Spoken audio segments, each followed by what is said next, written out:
And welcome to Glenwood, Aaron West and Eli Bells. It is 2A District 2 Wrestling Tournament action here in Glenwood. Eli, good morning to you, I think it is. That's right. It's a great day here for some wrestling. Got a packed crowd. This is my probably favorite tournament, I think, of the year. I love just everything about this kind of tournament, everything that goes with it. You have some upsets thrown in there, the people you know who are supposed to make it. It's just one of those tournaments you just never know. Everyone's 0-0 at this point. So, Eli, we have wrestlers on the mat at the moment. We want to say thanks to those people that are watching. We are streaming this. That's right. And my apologies, that left camera, I'm trying to work on it, so hopefully we can get a better picture for you later, but that's what we're going to have to roll with for now. So thanks to folks that are watching. We appreciate it. We're going to kind of be in and out through the day, Eli, online. It will be streaming all day. Yes. I will say it's on KCSI, so if you go to YouTube, search for KCSI Radio, you can watch it there. We will have the finals in their entirety on radio, KCSI 95.3, and online, so take your choice. That's right, and today it's just, a list just goes on and on. I think every single team here that was in the sectional and the other sectional now in this district, everybody at least has one wrestler here. So I think that attests to how tough this district is here in Southwest Iowa. 18 ranked wrestlers all the way across the board. The list just goes on and on. I'm excited to get into this one here today. So, like you said, you can go over to our YouTube channel, watch there, and the folks that are watching, we sure appreciate it. And folks on radio will have the finals in their entirety on KCSI. People are on the mat. It's a packed house. It is. And, it's just I can't wait till we get into these finals matches here where state berths are made. And then I think a big thing today here, too, is I think wrestlebacks are going to be big. I think there's going to be a lot more wrestlebacks than people think. And those are just some of the best matches to get after. It'll be a great day. We had the opportunity to go to Harlan last weekend. That was a lot of fun as well. So looking forward to it. This is where you make it to state, Eli. That's exactly it. And and Atlantic's already clinched a team berth to state with with regional duels.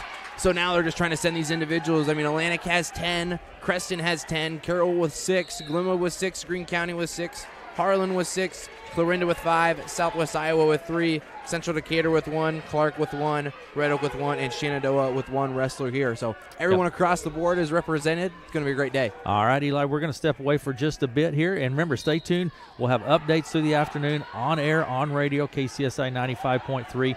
Streaming is going to be going all afternoon. Commentary in and out through the afternoon. Finals in its entirety. Aaron West and Eli Bells in Glenwood. It's 2A District 2 Wrestling Tournament action on KCSI.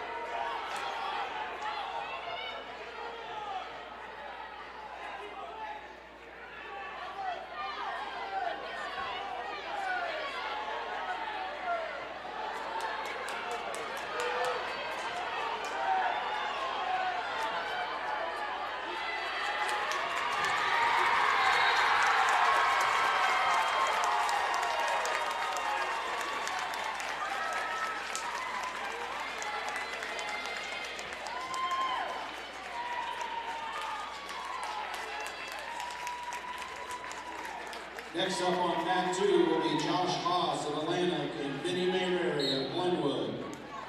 On deck for mat 2 then will be Cruz Weaver of Atlantic and Cale Peterson of Greene County.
Next up on mat 1 will be Lincoln Keeler of Preston, Cale Nelson of Carroll.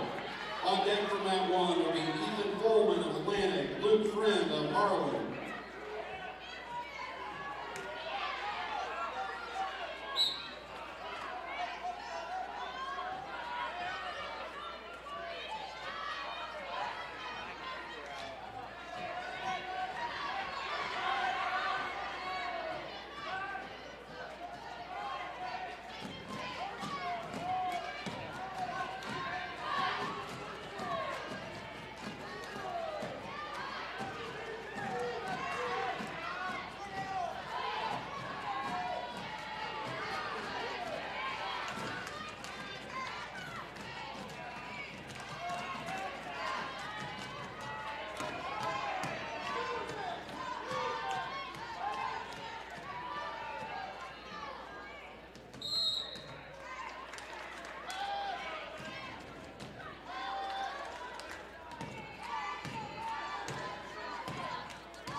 Next up on mat 2, Cruz Weaver of Atlantic, Cale Peterson of Greene County. On deck for mat 2, Cole Scammon of Shenandoah, Matt Beam of Glenwood.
Next up on mat 2, Cole Scammon of Shenandoah, Matthew Beam of Glenwood.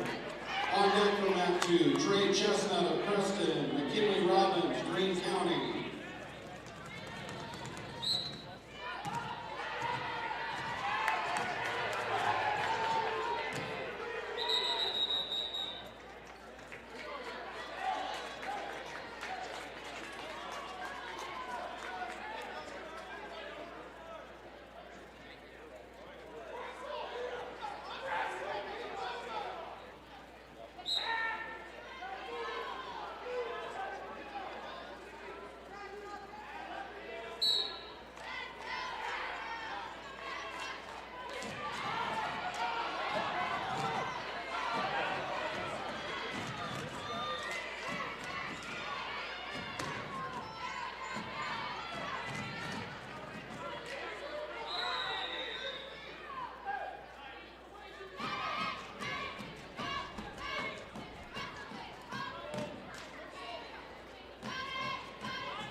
Okay, Eli, tell me, Aaron West and Eli Bells, again, thanks to everyone watching on YouTube. Thank you much.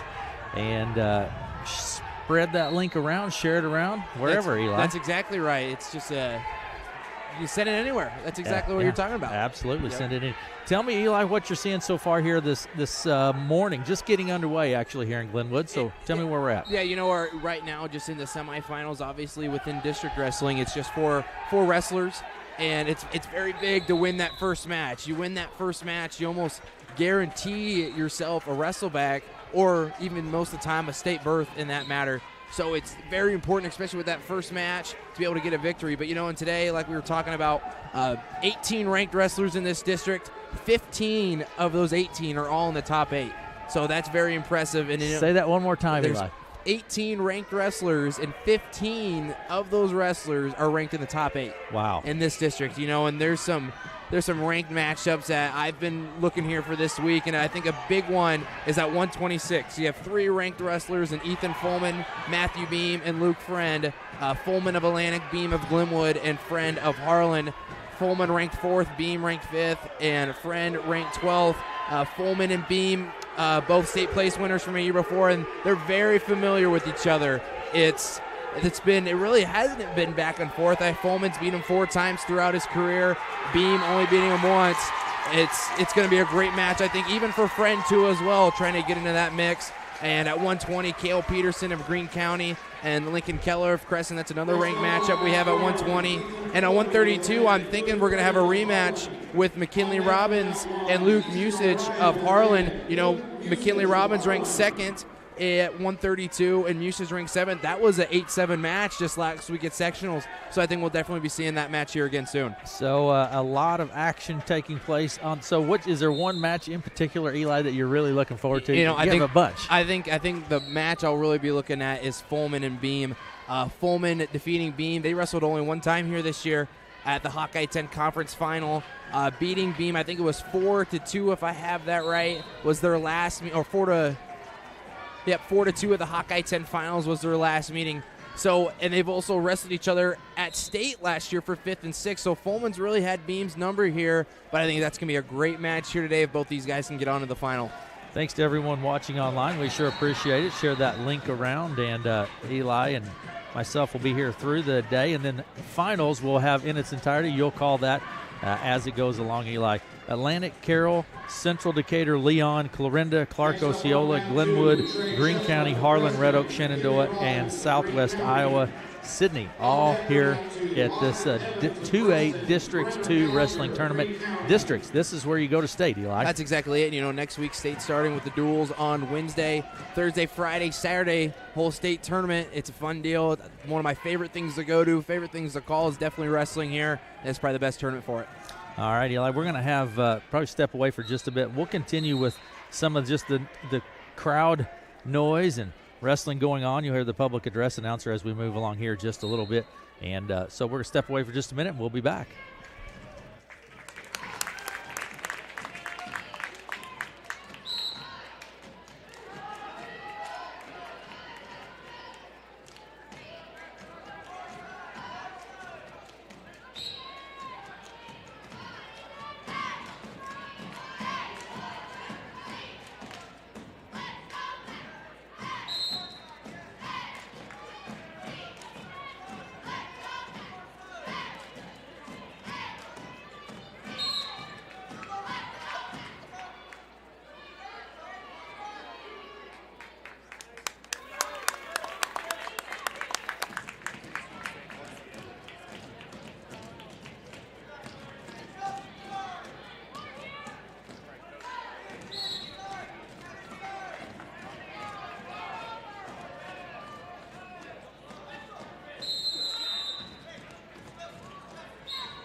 Next up on mat 1, Easton O'Brien of Atlantic, Luke Usage of Harlan. On deck for mat 1, Dante Hedrington of Atlantic, Carter Drake of Carroll.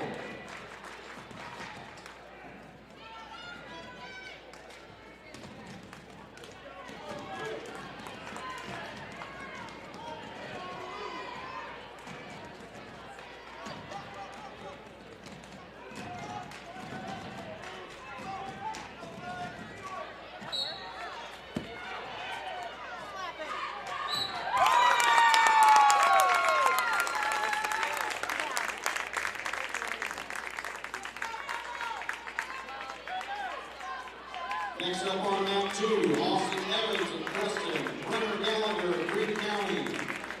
On deck for mat 2, Tristan Barncastle of Preston, Kellen Scott of Glenwood.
Next up on mat 2, Tristan Barncastle of Preston, Kevin Scott of Glenwood. Next up on mat 1, Dalton Hedrington of Atlantic, Carter Drake of Carroll. On deck for mat 2, Brian South of Atlantic, Tate Mayberry of Glenwood.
Welcome back, everyone watching online. Eli, what do you think so far? You know, it's been, I think, upset after upset here in a couple of these matches. At one, I think it was 38, I think Luke Music just got beat, or that might have been one of the two. Like you said, it's chaos here.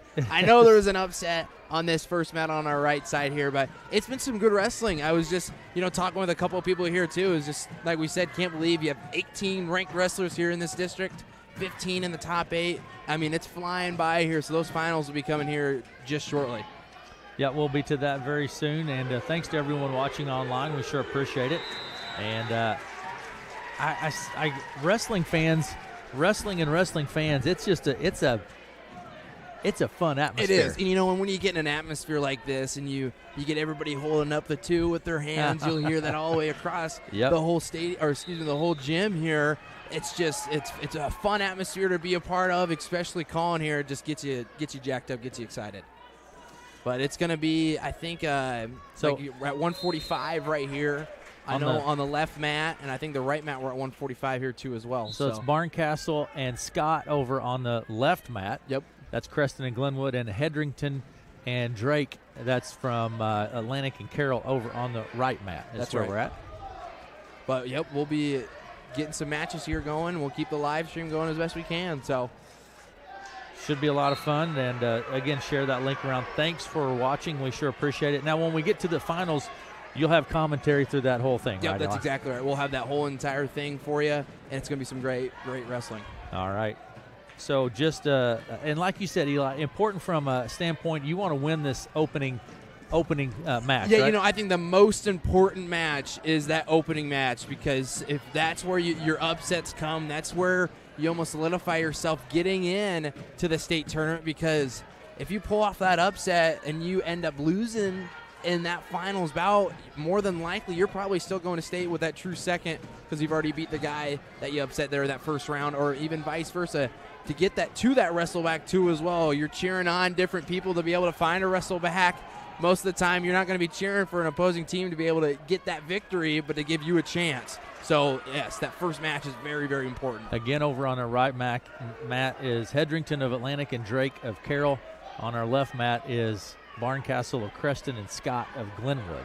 And I think right here is a huge match as well, too, for Scott. You know, a kid that's had a great season here and gets another 2 points. Second place in the sectional, and Harlan faced that first place of the Central Decatur district. So that's a great match going on here. 5-3 down on that left mat. All right, and there's just a lot. I mean, if you've never been to a wrestling tournament like this, especially at districts, it's just an electric atmosphere. That's exactly it. You know, and you get everybody, like we were talking about, just gets into it. Even if you're not a wrestling fan, even if you don't know wrestling, you'll get to know it here pretty quickly after you see these fans go at it. Aaron West and Eli Bells, thanks for watching along on our YouTube channel. We sure appreciate it. Share that link around. We're going to be here and for this, all afternoon, really, Eli. That's all right. afternoon. We'll be here. We'll be and you'll have the finals. You're going to have complete commentary for the finals. We're kind of going with some just what's going on in the gym here, which is a lot of fun in of itself as well. So thanks for watching. We sure appreciate it. If you're watching, go ahead and hit that subscribe button. We'd appreciate that as well. So that's right. We're going to step away for just a bit here, and we'll be back in just a little while. Thanks for watching here on our KCSI YouTube channel.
Next up on mat 2, Brian South of Atlantic, Tate Mayberry of Glenwood.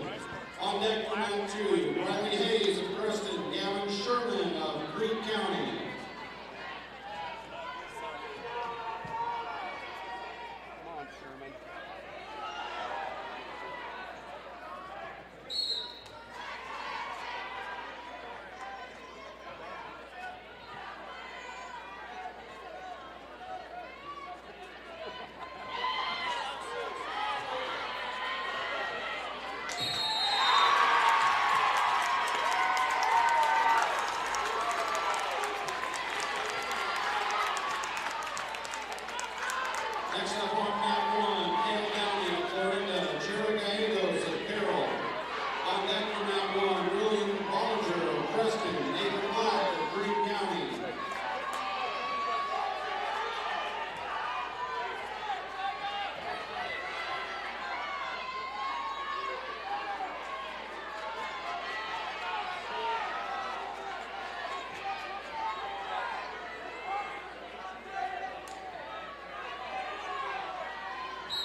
Why's that?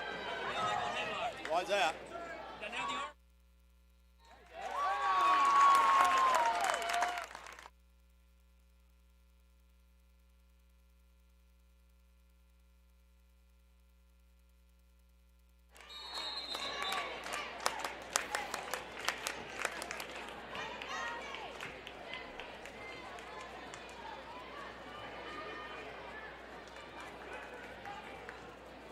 Next up on mat 1, Katie Stutzman of Atlantic, Tyler Boulder of Glenwood. On deck for mat 1, Jared Armstrong, Atlantic, Noble Hoyt of Greene County.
Next up on mat 2, Carson Downey, Clorinda, Dawson Long of Riddle. On deck for mat 2, Kate Street, Kristen, Sterling Rodman of Carroll.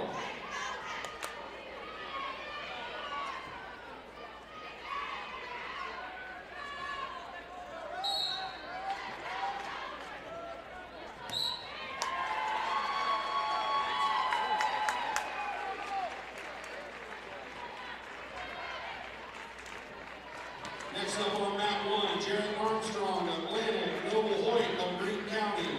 On deck for mat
Next up on mat 1, Chase Wilmus of Florinda, Zane Bendorf of Harlan.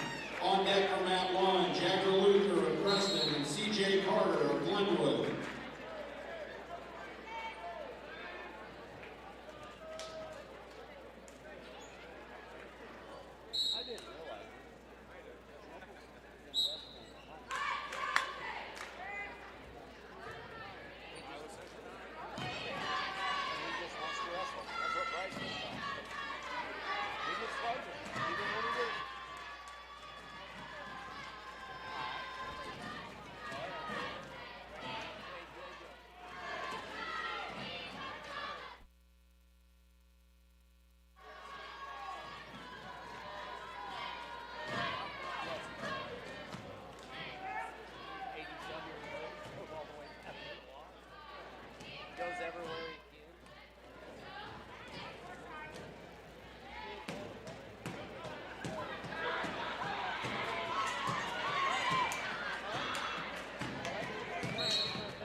Next up on mat 2, Caden Street of Preston, Sterling Rodman of Carroll.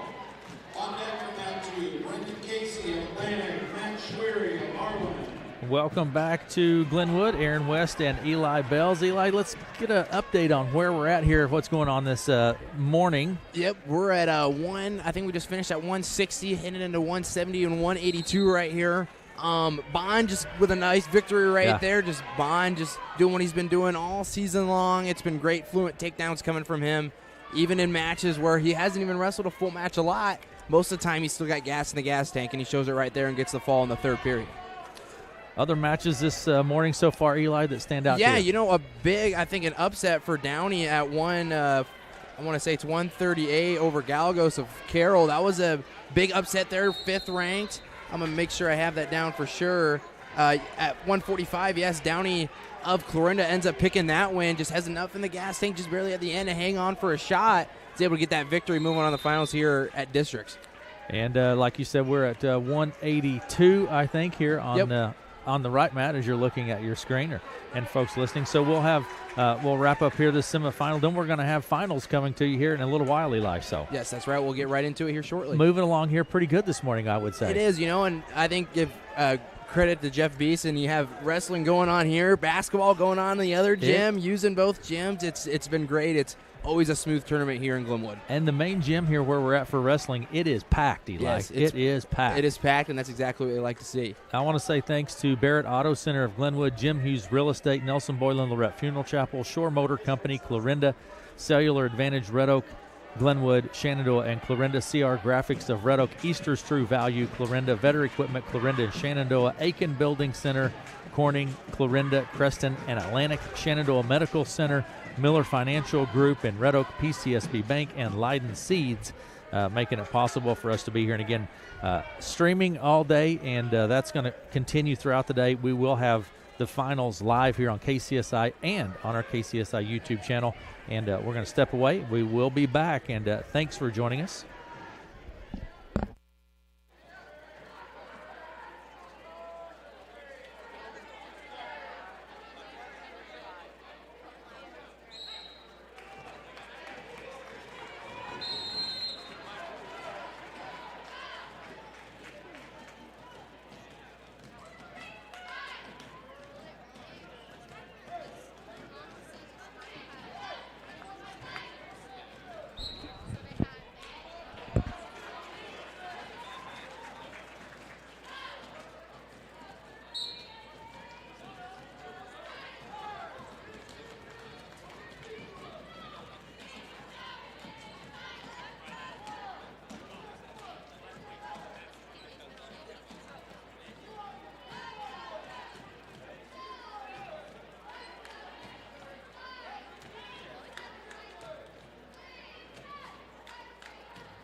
Next up on mat one, Chandler Luther of Preston, C.J. Carter of Glenwood.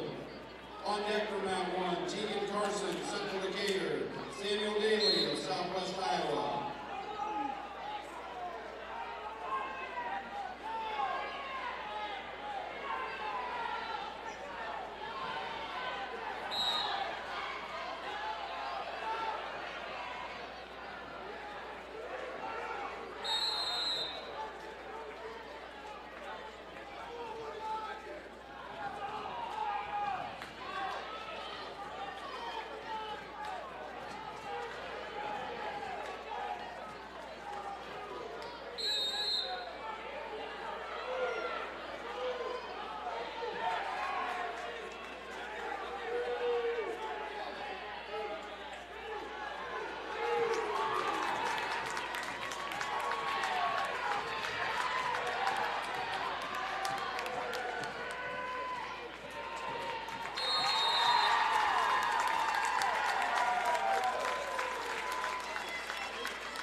Next up on mat 1, Team Carson, Central Decatur, Samuel Daly of Southwest Iowa.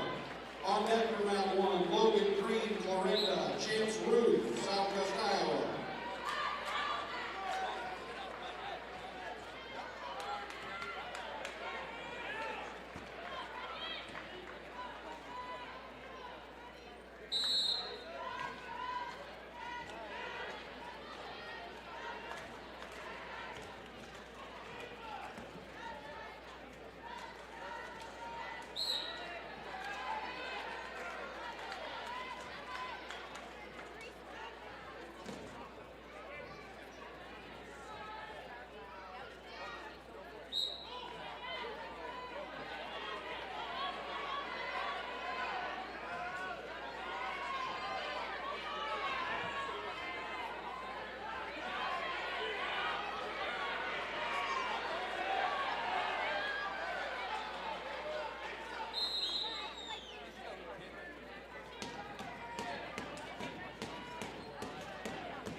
Next up on mat 1, Logan Green, Clarinda, Chance Ruth of Southwest Iowa.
We will have to wrestle this match to completion before we can move on, so get everybody's attention on this final match. Also, concession stand is open on the upper level.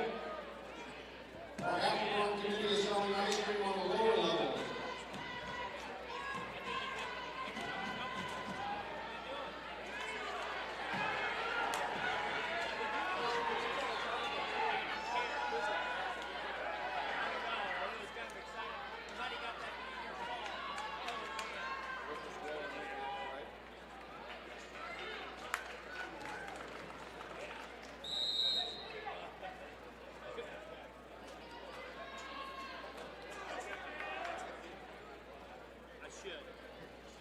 Those lower weights need to be prepared. We will be rolling into the next round at the conclusion of this match.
And now we're here live for the finals in Class 2A, District 2 here in Glenwood.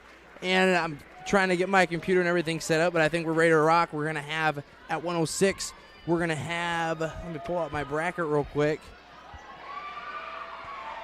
We have Aiden Smith of Atlantic and Draylon Swelter of Carroll. And right there, just before I can get anything going, Smith of Atlantic is able to get the fall, and he'll be moving on to the state tournament here. This is the mat that we'll have. I think this is considered to be mat 1. And we will go on here to 113. We'll have Vincent Mayberry of Glenwood, and Seth Edelman of Southwest Iowa. It's a rematch from the sectional here before. Mayberry does a good job standing at a collar tie on top. Comes around the backside, is able to get 2 leads now here, 2-0 in the first. We have a potentially dangerous call on Mayberry. It'll let Edelman up, and that'll be 1. 2-1, Mayberry of Glenwood leads. And again, Mayberry's just been all year dominant. Only 1 loss here on the season. Dominant all year long. Does a great job here with the crossface. Brings it across the body here. Comes around, is going to wrap up the Butcher. See if he can get the fall here with minute 27 left. And Mayberry, the sophomore, we head into state. Well, 2 matches here and 2 pins. Mayberry of Glenwood will head to his second state tournament. Next up on the championship mat, Cale Nelson of Carroll. And now we'll head into 120. We're going through fast. Now it's been pin after pin here for those first 2 matches. At 120, we'll have Cale Nelson of Carroll, a 35-9 junior, versus Cale Peterson, 8-0 so far in the year for Greene County at 120. And welcome to our radio audience. Eli is zipping through this thing, Eli. We're flying right on through this. It seems to be just like that. We're going right on by. Give me a quick recap on those first 2 matches. Yeah, there, Eli. so Mayberry of Glenwood was able to get the fall pretty quick there in that first period. And now we're on to 120 with Nelson of Carroll and Cale Peterson of Greene County. Cale Peterson ranked 2nd in the state for Greene County, an 8-0 senior. And we have Keller was upset in that first round, so we have Cale Nelson of Carroll here in this finals match. And Robbins, when watching him in the last sectional, he's a fluent guy. You can tell why he's rated 2nd in the state. He just gets takedown after takedown here. That's going to be another takedown. Does a great job. He's able to pick up the leg, almost treetop it over, and then he's going to be able to cut. Nelson here of Carroll leads here 6-3 in the first. Comes around off to the side. Tight waist here, just pressing the head down, and he'll let Nelson go. Another shot attempt from Nelson, and a go behind coming from Peterson. Now leads 8-4. 10-4 now. Just a dominant match here in these first 3 so far. It's been pin after pin, or it's been takedown and let up for these first 3. And right now, Peterson just seems to be putting on a clinic too as well. Looking for a tilt here. Boy, Eli, this has just been moving like a well-oiled machine. And my mouth is getting tired right off so fast, and it's just been 3 matches here so far. It opened up. It was pin, quick. Those first 2s were over in seconds, Eli. I know. It's been in. There will be some better matches. The one I'm thinking, like we said earlier, Fulman and Beam, that'll be a great one here at 126. At 126, that'll be a great match here too as well. And again, right here, Peterson puts Nelson of Carroll on his back. Now leads here 13-4. Trying to keep the scoreboard updated at the same time and do some commentary. It's a tall task, but we can get it done. And you're getting it done. That's Eli. right. You're getting it done. And with 3 seconds left here in this first period, Peterson just putting dominance right here, leading 16-4. It'll be Peterson's choice, and he will choose neutral. All right. And thanks to everyone listening on KCSI 95.3. We appreciate it. Thanks for the folks watching on our YouTube channel. That's been right. watching it all morning, Eli. I know. It's been great. Like you even said, it's like a well-oiled machine here at this tournament. That's not even 1 o'clock, and we're already into the finals of this thing. Unbelievable. And another takedown from Peterson. This is a guy right here that obviously ranked 2nd in the state, looking to be gunning for a state title, and it's just been dominance from this sectional all the way through this district here. Peterson of Greene County just putting on a clinic. Another great shot inside high crotch. trying to bring up to his feet. Nelson trying to bring the hips back, and we'll just finish it off to the side and get another takedown and have the tech fall. And that will do it here for that first period. You know, and we're going to run some commercials here that we have on our YouTube page, so we'll be back here in just a little bit.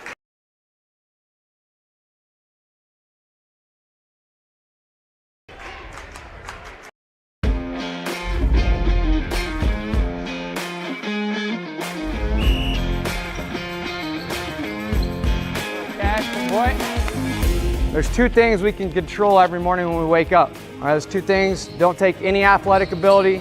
It's attitude and effort.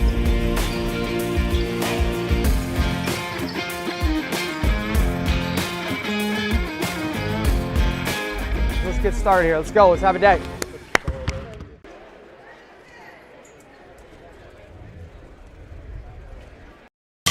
For over 30 years, Barrett Auto Center has been providing car shoppers in the Glenwood area with an impressive selection of high-quality pre-owned vehicles. We offer cars, trucks, and crossovers from a variety of manufacturers. If you're looking for a comfortable sedan, fuel-efficient, compact, versatile SUV, or capable pickup truck, Barrett Auto Center should be your first stop. We also offer the financing options available to get you behind the wheel. Once you take home your vehicle from Barrett Auto Center, bring it back to our service center for any of your maintenance needs. We'll take care of your car and make sure you're back on the road as soon as possible.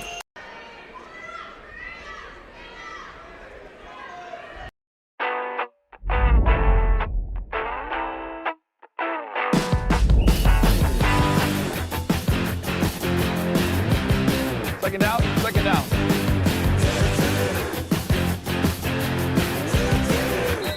Try it. I think you really like it. I tried it, and so here I am 17 years later. I love it.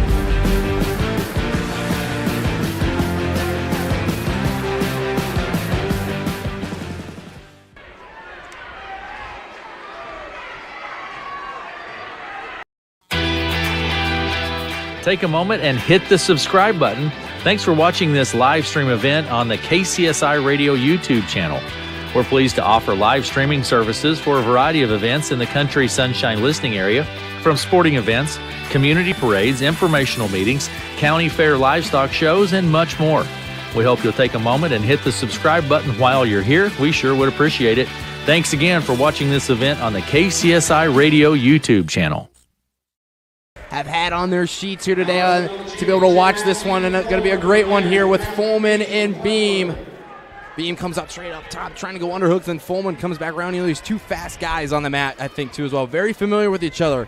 This will be their sixth time wrestling against each other throughout their entire career. I mean, a young career here for Beam so far. Foreman being a senior, 47-9 senior, 20-3 sophomore. Here in this first period, collar tie on the right side coming from Beam. Beam with an outside single, puts Foreman straight up to his feet, trying to finish off to a dump.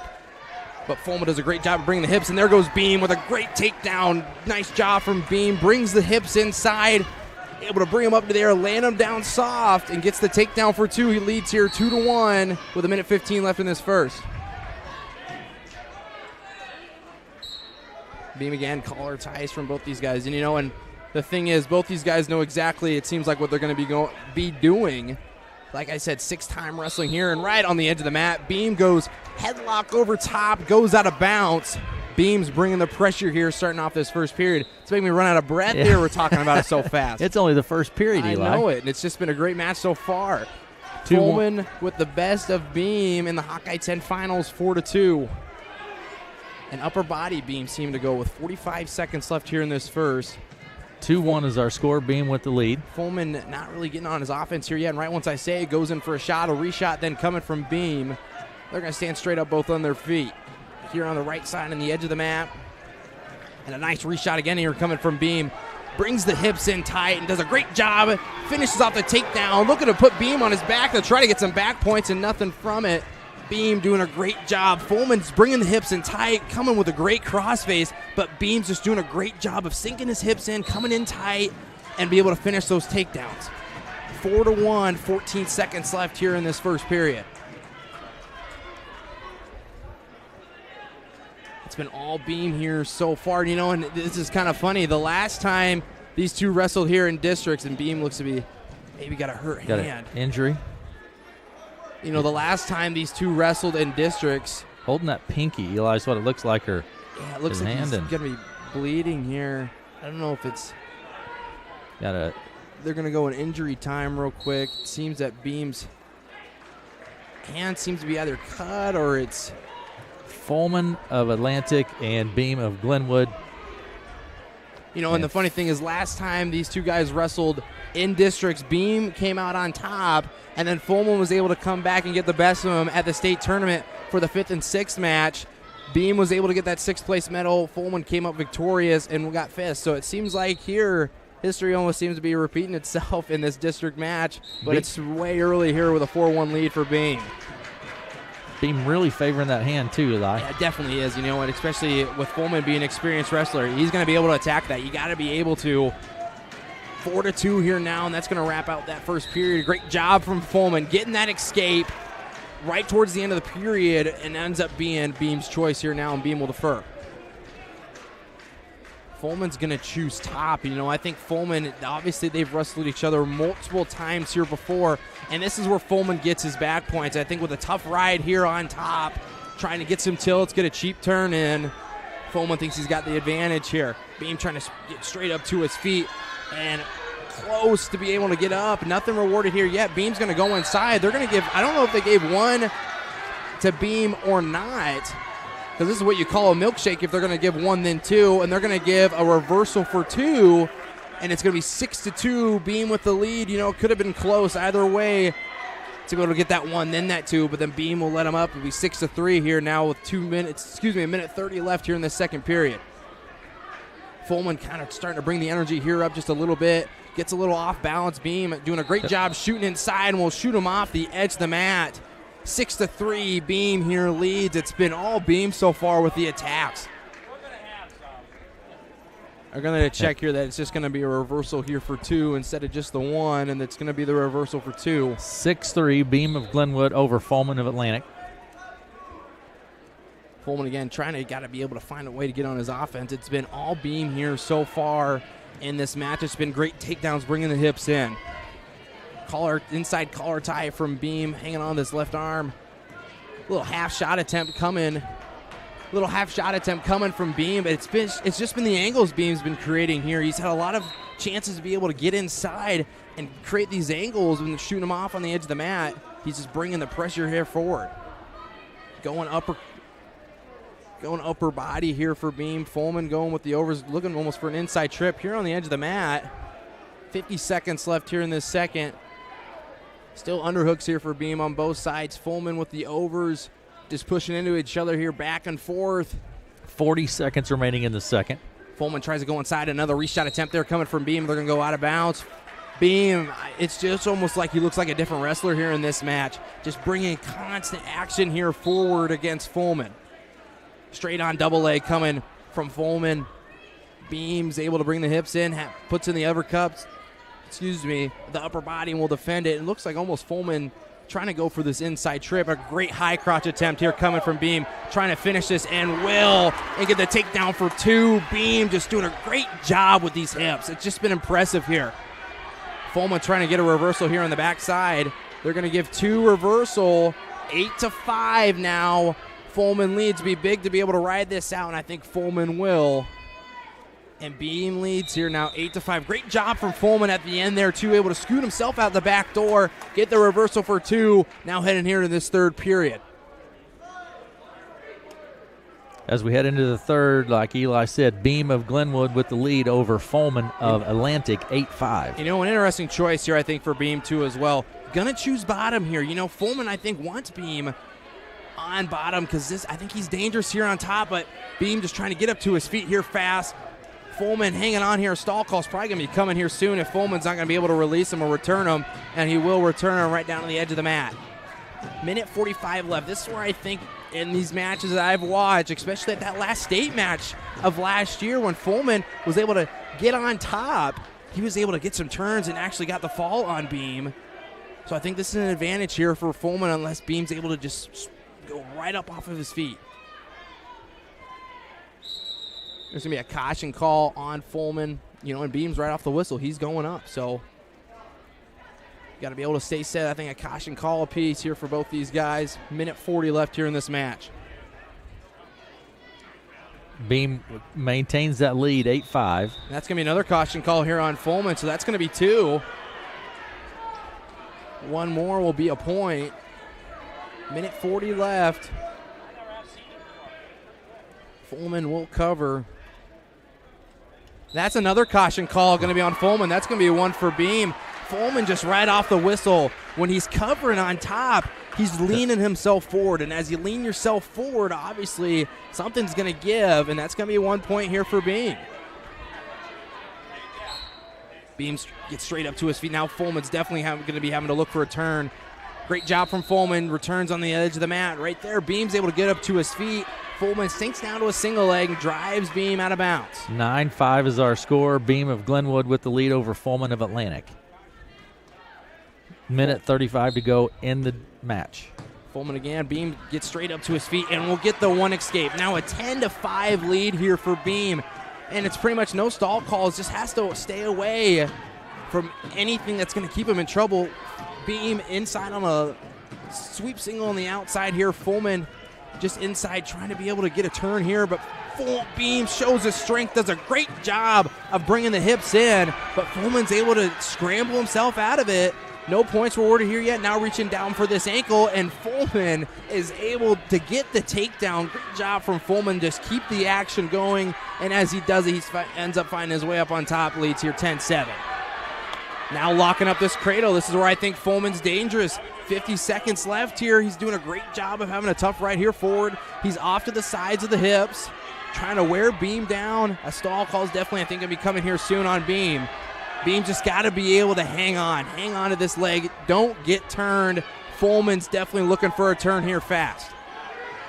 And they're going to go out of bounds here on the edge of the mat. No stall calls awarded here yet. Beam's got to be able to explode right up to his feet, and Fulman's going to be looking for this turn. This is, like I said, it's definitely an advantage, I think, here for Fulman to be able to score points. 10-7 is our score. Beam of Glenwood with the lead over Fulman of Atlantic. 10-7, 30 seconds remaining, Eli. And Beam, this is exactly what he's got to do. Explode up to his feet. He's going to let Beam go. Now 11-7. And they're going to go out of bounds here. No stall calls awarded here yet. Now Fulman's bringing this pressure forward. All he's got to do is be able to circle as Beam's got to do. Fulman's going to be looking for some sort of throw. He's got plenty of time for Beam to just be able to circle. And there's the stall call. 10 seconds left. Now just has to stay off his back. That's all he's got to do. 5 seconds left here. And Fulman tries to go for the lat toss. 2 seconds on the clock, Eli.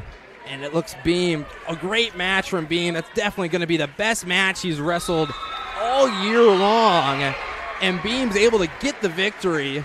And we'll head on to the state tournament. I think there may be a wrestle back, though, here at 120, but Beam does a great job able to finish that match. It was just impressive. His hips were great, especially on the shots. He was able to bring himself inside, bring in the hips, even when Fulman had the sprawl. And that sprawl was pretty good for Fulman, too. And Beam's able to bring the hips, finish the shot. Very clean match for Beam. Moving on to 132 here, Eli. At 132, we're going to have Robbins of Greene County and Easton O'Brien of Atlantic. McKinley Robbins second in Class 2A, and a great takedown there coming from Robbins. And, and a big upset, too, from Easton O'Brien to get the 5-3 decision over ranked Luke Musich to be able to move on to this final. And a bear crawl right here for McKinnon's. Trying to bring this arm out on the left. And what's interesting is Robbins and Musich had a great match in last week's sectional, going to 8-7, and to have that upset for O'Brien is huge to be able to get to this finals match. 2-0 Robin leads here, minute 20 left. A great inside shot against, and coming from Robbins. Tries to lift the head underneath. O'Brien trying to have a whizzer here. And Robbins trying to reach for that far ankle to get the takedown for 2. And Will leads here now 4-0, and they'll go out of bounds. 4-0, like Eli said, Robbins with the lead of Greene County over O'Brien from Atlantic. Excuse me, now 4-2. It's going to be 4-2. 4-1. 4-1. I thought he was able to give him the neutral, have the escape. The minute remaining in the first. We have a diamond start there for Robbins, and I'll let O'Brien up. You're listening to 2A District 2 Wrestling here. This is to go to the state tournament, Eli. This is big stuff going on. And a great match that we had here before. Still, I'm running out of breath here trying to talk so fast with all this action going. I'm going to have to take my jacket off up here. You're working up a sweat, Eli. I know it, but a great job from Robbins here. When O'Brien, you're wrestling a guy that's ranked second in this state, and you're going to go upper body. You're going to go for something big, but Robbins just shows the mat time and experience that he has. You're going to go upper body. He's going to be able to sit those hips down and just slide down. He's going to get another takedown for 2. Leads here 6-2 with 25 seconds left here in the first. Yep, 6-2. Robbins of Greene County over O'Brien of Atlantic. 19 seconds remaining in the first. This is 132. And still Robbins having a great ride here. Just keeping this pressure here forward. You can notice he's on his toes on the edge of the mat, and O'Brien just trying to knee slide his way out of bounds. 4 seconds left, and they're going to go out. O'Brien will still be on bottoms. Robbins doing a great job of keeping a strong ride here with 3 seconds left in the first. And a switch attempt coming from O'Brien and nothing from it. 6-2, and now heading into the second period. And Robbins, like we watched him last week, a tough match from Usage, but the upset comes from O'Brien, and he's able to get himself here to this finals match. Heading into the second. There's going to be another alternate start here for Robbins. Going to have O'Brien escape here. 6-3 now. Robbins leads. Another quick takedown coming from Robbins. Couldn't even see it. Trying to run the scoreboard. It was so fast. 8-3 is our score. Robbins with the lead of Greene County over Atlantic's O'Brien. And Robbins comes out to the right side trying to peel out this arm. O'Brien keeping it in pretty tight. But Robbins doing a great job of riding his hips pretty well, going side to side, staying on his toes. Again, comes out front now. Stays back off to the side, trying to roll in these wrists. Trying to pry out this right wrist of O'Brien, then switches over to the half on the left side. Trying to run this half over onto this wrist, but O'Brien keeping a great base here, but Robbins just going to try to beat you down and keep the pressure forward. 1:09 to go in the second. 8-3 is our score. Robbins with the lead over O'Brien. It's been impressive here from Robbins too. A crotch lift coming here to mat return back down the mat, and they'll go out of bounds. Great mat return coming from Robbins. O'Brien will be on bottom, 58 seconds left. Robbins going to do another alternate start. And we'll let O'Brien right back up to his feet. 8-4 here. Robbins leads. It's been all Robbins. The score, yes, 8-4. But it's been a lot of alternate starts coming for Robbins. Collar tie on the right side coming from Robbins. Inside shot from O'Brien, trying to be able to stand up to his feet to be able to finish this. A great job from O'Brien, but here comes a tough whizzer coming from Robbins. Got to be able to limp arm out to be able to get this too. Trying to drive forward here. Nothing rewarded here yet. Tries to slide down the back and reach for that left arm. Still standing on his feet. Robbins doing a great job, and he's going to be able to get the stalemate. 19 seconds left here in this second period. And O'Brien, too, was a great shot attempt. Just got to be able to finish quick, especially if you give, I think, Robbins any time. He's going to be able to stay on his feet and scramble out of positions. 9 seconds left here, 8-4. And a great shot coming from Robbins. Nothing scored here yet. O'Brien just trying to last out this period, and will 8-4 heading into this third period. Robbins, Greene County with the lead, 8-4 as we head into the third over O'Brien of Atlantic. Atlantic in the gold color singlet, Greene County in the black singlet. Robbins will be on bottom. O'Brien will cover. Off the whistle, chop and jam coming from O'Brien. Trying to have a ride here. Robbins will throw him both the legs. That's going to be a potentially dangerous call here pretty soon if he's going to stand up to his feet. Has a leg thrown in on the right, and that's going to be the potentially dangerous call. 8-4, minute 47 just starting off this third period. And over on the wrestleback match, Musich will end up getting the fall. I don't know if it's going to be enough, though, because it's been Robbins this entire match. Robbins able to tripod right up to his feet and is able to get the reversal here for 2. Now leads 10-4. With a minute 30 left here in this match, it's going to be another stalemate call. And Robbins of Greene County now with the lead, 10-4 over O'Brien of Atlantic. And it'll be the reversal, so O'Brien will be on bottom. Robbins will cover. And a great spiral ride coming from Robbins brings O'Brien straight up to his feet and then does a great job, exactly what you want to do. You almost bring them up to their feet, go with the crotch lift, hang on to that bear claw ride, and is able to take him down over straight to his back and get 2 for some back points here. Now lead 12-4, minute 10 left. Crossface here again coming from Robbins, trying to pressure this arm here forward, and that's tough here too, especially when you have it planted. A minute remaining in the third. O'Brien just trying to make something happen here. Got to be able to get up to his feet, but Robbins just tough on top. It's a tough ride. Now goes for the half Nelson, but kind of overruns it a little too much. But he's able to stay calm, knows where he's at, able to come right back behind the hips. Oh, Robbins with a pretty commanding lead here, Eli, 12-4. You know, and Robbins, I think, he's definitely been impressive. Like, he's got to a lot of his shots, but O'Brien's able to have some defense. But it's been a great job here from Robbins, just keeping the pressure here forward, always looking for a shot here, and he's having a tough ride here too with 25 seconds left. And there's not going to be a wrestle back here for Music either, with Robbins finishing this one out. 15 seconds remaining in the match. 12-4 is our score. Robbins from Greene County with the lead over O'Brien of Atlantic. And Robbins will finish this one out 12-4 and be heading here to the state tournament for Greene County. That's 2 here for Greene County here so far. That's going to do it. And that'll be 1 for Atlantic here too as well. I don't think there's going to be a wrestle back at 132. So you'll be sending both. All right. Here we go, Eli, moving on to 138 now. Yep, moving now swiftly, right? Just going right on into it. We're going to go now into 138. At 138, we have Austin Evans of Crescent, a 36-11 sophomore, and Carter Drake of Carroll, a 36-7 senior. At 138, Carter Drake of Carroll ranked 8th in Class 2A.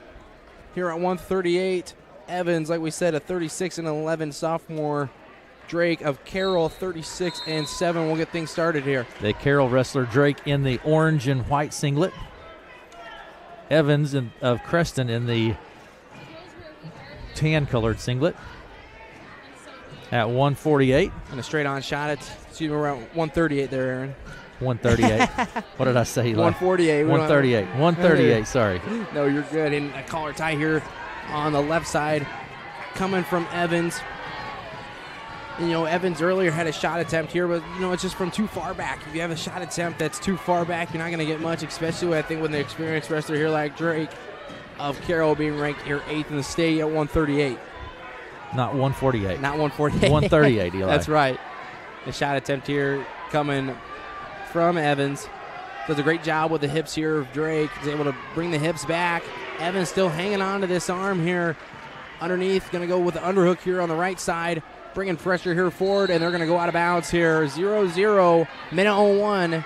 Evans of Creston and Drake of Carroll. Still here, center circle to starting off this first period. Collar tie on the right side. Coming from Drake. Just drooping onto each other right here. Create a little separation. Then comes in with a collar tie on the left side. Brings a snap down a little bit down to Evans' knee. They'll stand right back up to their feet. Outside shot attempt here. 38 seconds remaining in the first. Outside shot coming from Drake. Evans does a great job bringing the hips back, got a front head and arm, trying to be able to reach around to the left side of this leg, trying to get ahead in the hole. 27 seconds left. They're going to stand right back up to their feet. Neither team or neither wrestler having scored. 20 seconds left here. And I think Evans here especially got to get on your offense attacks early. With a wrestler like Drake too, he's going to be definitely having great shots down to the end, but we haven't really seen much out of either of these guys yet on a shot attempt. Just one here coming from Evans, and that's going to round out this first period. That's going to 0-0. Evans of Creston and Drake of Carroll. Drake in the orange singlet. Here we go for number 2, wrestling at 138. 2A District 2 wrestling tournament here in Glenwood this afternoon. It's going to be, I think it was Drake's choice. He'll defer Evans will take bottom. Throwing in the leg here on the right side, almost looking to flatten out this right leg. Not going to be able to get out for a splitter, though, because Evans is able to keep his limbs out, keep a great base, but a nice tight waist coming from Drake here on this right arm. You can see that tight waist all the way from up here. It's hard to be able to find yourself out of that. Go underneath here, almost looking to have a crotch lift over. Going to roll out of it, has the wrist rolled in on the right side. Minute 30 left here in the second. Drake of Carroll, Evans of Creston. Drake again keeping the pressure here forward, having a tough ride right in these hips here side to side. Has a wrist rolled in on the right. There's going to be a stall call right off the bat here coming on Evans. A minute 8 to go in the second period now. Wrestling 138. And another great tight waist here coming from Evans, and he's going to continue to just keep doing this, keep rolling with a tight waist, going side to side. So another stall call in this period definitely will be coming here soon. But Drake finds himself maybe just a little too high here, has both legs thrown in, but then he's able to settle his hips back down and able to get Evans flat. And just hanging on to these legs here, now trying to scissor him across. 37 seconds left here. Drake, it's been all Drake with these tough rides here on top. And Evans has got to be able to move on bottom because another stall call is going to be coming here soon, especially with Drake going side to side, not just riding behind the hips, trying to make something happen with throwing in the legs. They're going to go out of bounds here with 21 seconds left here in the second. Neither wrestler having scored yet. It's been a kind of unusual. It's been a slow-paced match here, especially, and if Drake's able to ride out this second period, that'd be huge with his choice going into the third. And a half crossface coming from Drake. 11 seconds left here in the second. I'm surprised, honestly, another stall call hasn't came here yet on Evans. It's been all Drake here with a tough ride out. Now bringing this arm back here late, and that's going to round it out for this second period. Now heading to the third. Absolutely heading into the third. 138. It's 2A District 2 wrestling here. Evans of Creston, Drake of Carroll, Drake in the orange and white singlet. And and I think Evans with a smart move here doesn't even want to attempt to be able to give up a reversal. He just got ridden out that entire second period, does not want to give up that reversal, so let's just put them on their feet, take your chances trying to score. And right there, great cow catcher coming from Drake. Like we said, when you shoot from a far distance like that and you keep your arms out wide, Evans just makes that mistake. Drake's able to capitalize and shoots through, is able to catch that cow catcher, and we'll have this takedown and get some more back points, and he can just continue to ride out here in this match, and he'll get 3. Be 6-0 lead here for Drake. Minute 27 to go in the third. And that's just the mat experience I was talking about, especially with a wrestler like Drake. I think here he's able to have a long shot coming in on him when you keep the arms out wide. If you're able to just shoot through with a cow catcher, you're going to be able to catch him on his back just like that. Wins here 6-0. Excuse me, doesn't win here yet, but it's up to here big 6-0. 6-0 with Drake of Carroll in the lead. Drake in the orange and white singlet. Evans of Creston having yet to score. 56 seconds remaining in the third. Close to potentially dangerous call. I've had my elbow whipped like that. How's that feeling? Rolling out forward, not fun, but a crossface here coming from Drake. It's just been impressive with this riding ability he's been having here, especially being able to do that late down in the postseason. That's going to win you some big-time matches here, and it looks like it's going to do it for him here to be able to get to the state tournament. 32 seconds left here, just tough rides here on top. Drake just having a great match here, but Evans got to be able to have some movement going, especially when you have a tough ride like this on top. Got to be able to move fast, got to be able to do something. There's going to be that other stall call. Now a 7-0 lead here for Drake. And 10 seconds remaining in the match.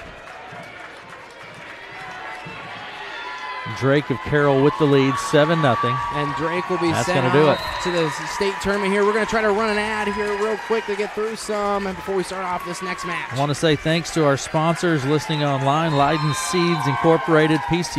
This is Josh with Shore Motor Company in Clarinda. We want to be your GM dealer. We have highly qualified and trained technicians ready to work on your vehicle. Anything from recalls to warranty work and beyond, we are your GM dealer. Our service department is open 6 days a week for all your service needs. We even have an express lane for those no appointment quick oil changes. Visit our website at shoremotor.com to request an appointment or give Mike or Amanda a call at 712-542-6581. We are your GM dealer. Shore Motor Company, just south of the square in beautiful Clarinda.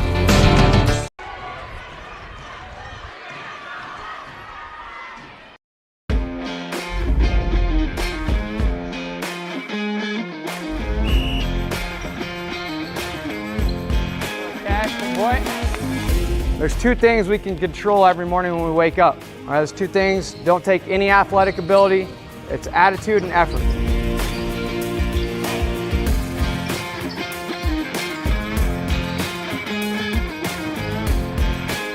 Let's get started here. Let's go. Let's have a day.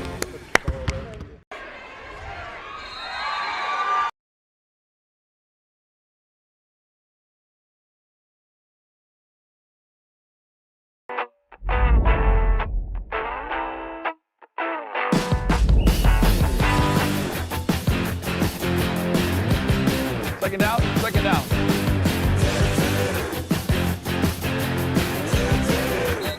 Try it. I think you really like it. I tried it, and so here I am 17 years later. I love it.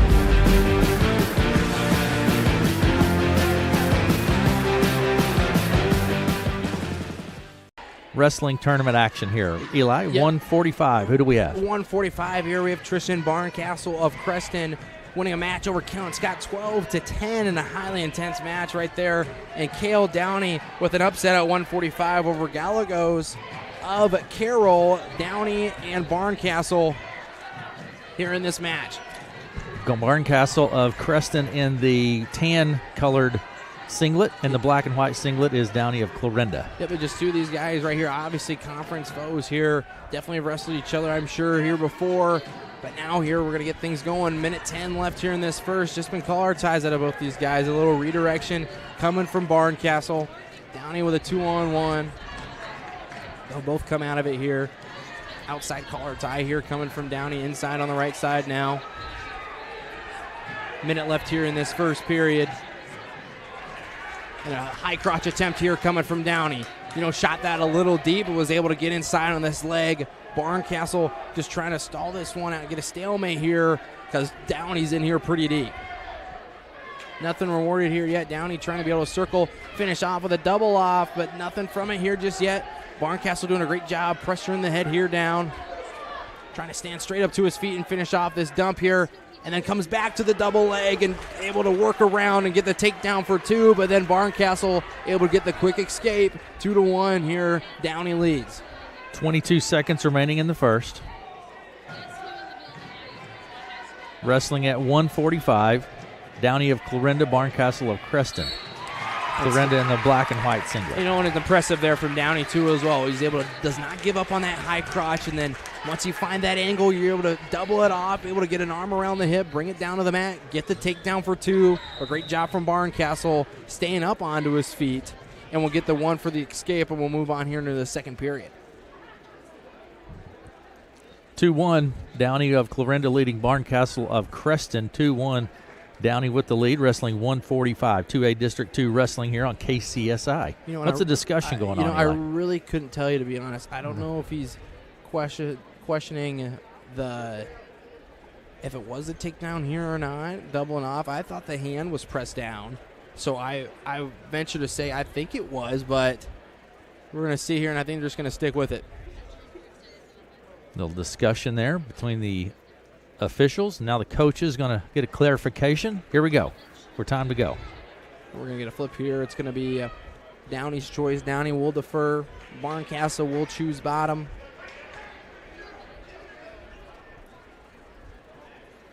Downey will cover. Barncastle stands straight up to his feet. Downey then comes to the back to the leg here, and that's going to be one for an escape. Now a 2-2 match here with Barncastle and Downey. Just starting off here in the second period. Collar ties inside collar tie from Downey. And a nice slide by coming from Barncastle. That was quick and it was smooth from Barncastle. Able to get the takedown, now leads here 4-2. You just notice how he brings that pressure here forward. And then right once he gets that pressure back, able to throw that arm by, go down with the bear crawl. Excuse me, I can't talk right there. With the bear crawl ride, and is able to bring it right back down on the mat. Barncastle of Creston, Downey of Clarinda. And Barncastle trying to pry this arm back of Downey, pin it onto the back. Barncastle leads 4-2, minute 10 to go in the second. You know, and for Gallegos here to really have a wrestle back, he's got to get a Downey victory here. Got to have a Downey victory to have the 5th in the state for Carroll to be able to get himself a chance to have a wrestle back. And Barncastle trying to lift this up here, has a crotch lift here with his tilt. 53 seconds left. Trying to be able to crawl forward out of this. Barncastle doing a great job, though, showing his strength and trying to roll through as Downey. No back points here rewarded just yet. Downey trying to find himself on top, but nothing rewarded here. Barncastle's able to stay in position, but Downey doesn't give up anything here. 4-2, 30 seconds left here in the second. And here comes an armbar trying to run this forward. Has an armbar here on this left side. Trying to reach out for this wrist. 20 seconds left here. Downey just trying to fend it off here. Keeping it legal here, though. Keeping it on that angle flat on the back. 11 seconds left here. And it looks like that's going to round out this second period. You know, and I think it's going to be Downey's choice, especially after that second period. Might want to have to think, am I going on bottom, and am I going to take that chance to be able to get to my feet? Or do I want to try to tie this match up and go neutral? But he's going to choose bottom here. They're going to say, you got to be able to get out. Got to get out quick. 4-2, Barncastle of Creston over the lead, Downey of Clarinda. And Clarinda in the black and white singlet. It's going to be a caution call here on Barncastle. Wrestling 145 on the championship mat. You know, and it's just been all Barncastle here, especially. Has a nice tight waist, just takes one chop and jam, gets Downey flat. Got to be able to move on bottom here, especially in a close match like this. And 2 unranked guys, I think it means a lot here going into state, too, as well. And here comes another tilt, coming on armbar tilt. Coming from Evans. Just keeping Downey flat here, now reaching inside for this left arm. You know, it's just an interesting choice for Downey, especially when you start off that third period. You got to explode to your feet quick because it's just been all Barncastle here on this ride.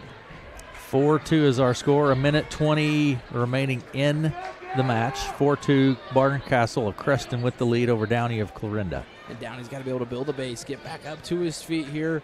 Try to be able to explode himself out. Minute left here. See once you build this base, but a great spiral ride here coming from Barncastle, trying to rip off this bear crawl ride. And again, just Barncastle just bringing this pressure forward right on these hips, coming side to side, reaching in for an arm bar. It looks like maybe there's not going to be a wrestle back here, but there's that stall call now coming on Downey. 40 seconds remaining in the match. You know, and Barncastle's just been impressive, especially to ride somebody out for 4 minutes straight. It's tough, and there's going to now be a stall call on Barncastle. You got to be able to go side to side. Once you're right on the hips and just staying on the hips flat, you're going to get a stall call. Downey right here, got to be able to explode your feet fast. Got to get up and go fast to be able to get this escape. Looking maybe for a late switch attempt, but Barncastle again just able to hang on to this arm. 25 seconds remaining. 4-2 is our score. Barncastle with the lead of Creston over Downey of Clarinda. And Barncastle now is trying to sink in this arm bar here. 15 seconds left, and it looks like both these guys are going to be heading to state. 4-2, Barncastle just hanging on to this arm bar. And that's going to be a stall call again on Downey. Going to finish off this match here. 5-2. Barncastle and Downey still both be heading to state. But Barncastle with a dominant victory right there. It's just impressive when you're able to ride someone for 4 minutes like he did. And you're listening to 2A District 2 Wrestling here on KCSI. Thanks for listening. Thanks for watching. Share that link, Eli. People should share that link. You know, and now we're here at 152. 152. Brian South of Atlantic, Schuerman of Greene County. Schuerman in the black and red singlet. Atlantic in the gold singlet. Gavin Schuerman of Greene County, ranked 10th here in the state, a 40 and 6 sophomore, South of 32 and 14 junior from Atlantic. Schuerman, like we said, ranked 11th here in the state. Minute 35 left here in this first. Just collar ties coming from both of these guys. South bringing a hand down to the mat of Schuerman, looking for an outside shot. Nothing comes. They're going to go out of bounds. Minute 25 to go in the first. You know, I think for South here, too, actually a great match with Mayberry of Glenwood. Gets just caught on his back, is able to fight on his back, and able to turn around and be able to get the fall. And then Schuerman with a great win with a decision 9-2 over Hayes of Creston. Collar tie on the right side from Schuerman. 2-on-1 now. Minute left here in this first period. Neither wrestler having scored. South of Atlantic or Schuerman of Greene County against Schuerman in the black and red singlet, Atlantic in the gold singlet. You know, an outside shot attempt, outside sweep single coming from Schuerman. Nothing from it. South staying onto his feet here on the edge of the mat. Now they'll bring him back more to the center. Here at 152, deep shot attempt here coming from South, and Schuerman is able to have a sprawl, have a front head in the arm.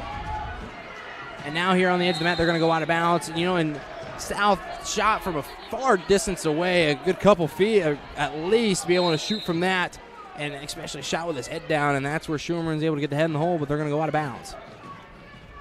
Just head taps here coming from Schuerman. 19 seconds left. Inside collar tie for Schuerman. And a great shot coming from Schuerman right at the end of this period here. It looks like he's going to finish this off if he hooks that leg, and will. 2-0. Schuerman leads here over South. At the end of the first. Wrestling at 152. And Schuerman of Greene County, South of Atlantic, and again the Atlantic in the gold singlet, black and red singlet, is Schuerman of Greene County. 2-0. 2-0, like you said, Aaron, starting off this second period. And just a low ankle grab here coming from Schuerman. Standing South right up to his feet, trying to be able to reach around and get the 2 points for the takedown, and will. Schuerman does a great job prying on top of the kneecap, trying to pull it over, and then comes around the backside, able to finish it off on the edge of the mat. Leads now here 4-0. Minute and a half to go in the second. Schuerman of Greene County brings South up to his feet, and that's going to be the stall call. Got to be able to return him back down on the mat here pretty quick, and just going to let him go and have the escape. 4-1 here, Schuerman leads of Greene County.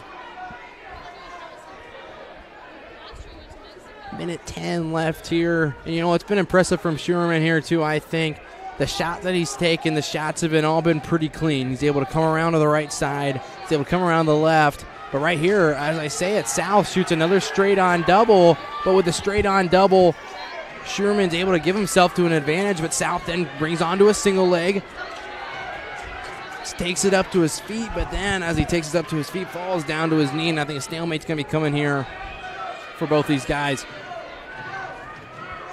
Nothing here yet. Now South trying to submarine himself up, and that's going to be the stalemate. And South's been shooting from a distance away. I think that's been a real thing for him. It's been a struggle here in this match. When you shoot from that distance, you can't really get on that offensive attack. But then he's able to get on that single leg and make something work, but doesn't get anything out of it with a stalemate. And then right there, Schuerman does a great job just strapping down that low ankle. When he's planting that foot, that front right foot, Schuerman sees that, just straps down on the ankle, pulls himself up. He's able to get the takedown, now leads here 6-1. 13 seconds remaining in the second. Schuerman of Greene County with the lead 6-1 over South of Atlantic. And that's going to round out here for this third period. You know, and Schuerman's been, he's hit that shot 3 times. It's been that front left foot planted. And right as he plants that foot, Schuerman knows I'm going down to it. And as he goes down, just drops down to the leg, He's able to bring himself in and then keep moving, keep circling, and is able to finish the shot and leads here 6-1 with 1:50 now starting here in this third period. 0-0 on this wrestleback match, on this third place match here to try to get to a wrestleback. Mayberry of Glenwood and Hayes of Creston. 1:37 remaining in the third.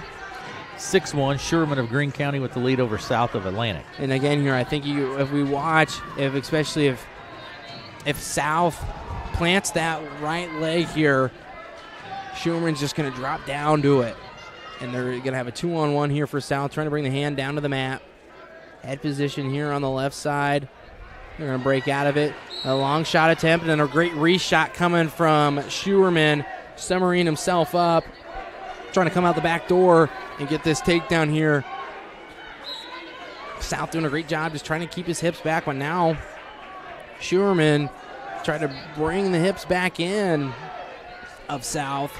But I think a stalemate's going to be coming here. Schuerman just hanging onto this leg and then tries now. The higher head's going to win here, and that's going to be Schuerman.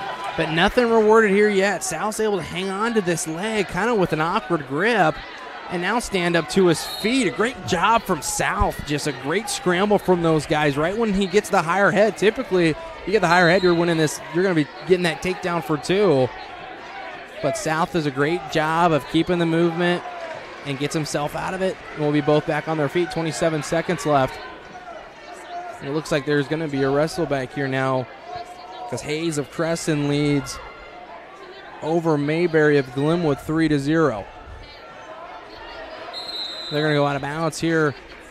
Schuerman and South. 13 seconds left here. It's been a great match, I think, for Schuerman, too, as well. Just the shots he's taken, they've been clean, easy shots, I think, for him. When that front leg gets planted, just able to drop down to a leg, suck it in forward, and keep the movement going to be able to get the takedown. That's going to do it. And that's going to be Greene County's third wrestler here to the state tournament, and there's going to be a wrestle back at 152.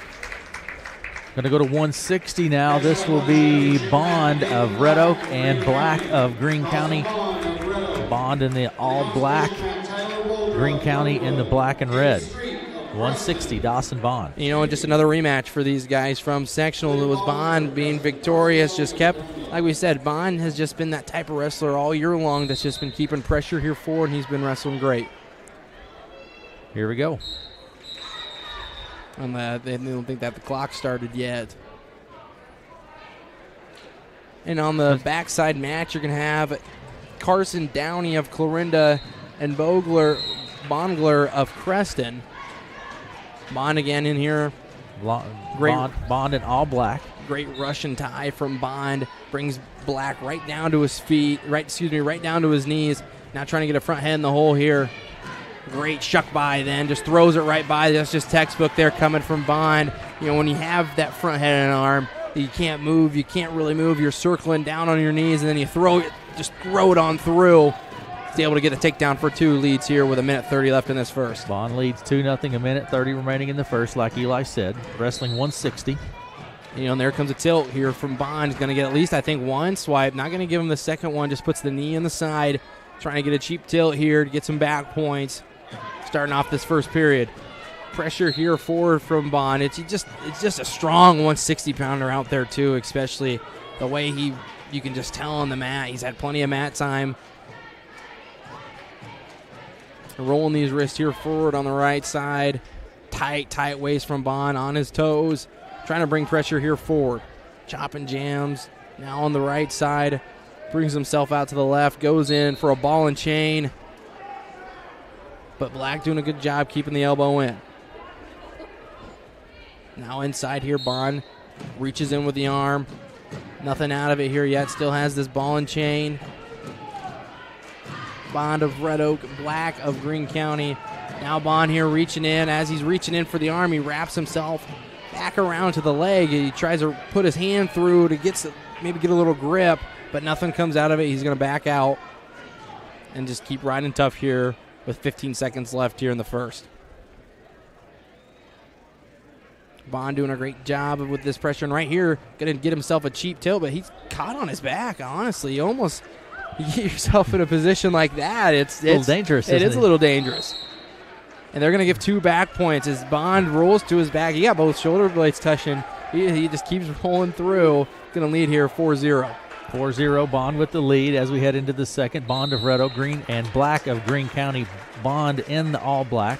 Greene County wrestler in the black and red. Bond will be on bottom. Schuerman will cut, or excuse me, Black. Then 3 Greene County wrestlers here in a row.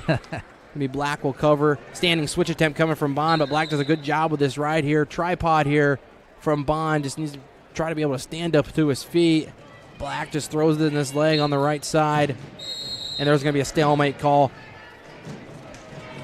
Minute 42, starting off here in this second period. Bond trying to look for his first state tournament berth. Ranked 6th here in the state at 160.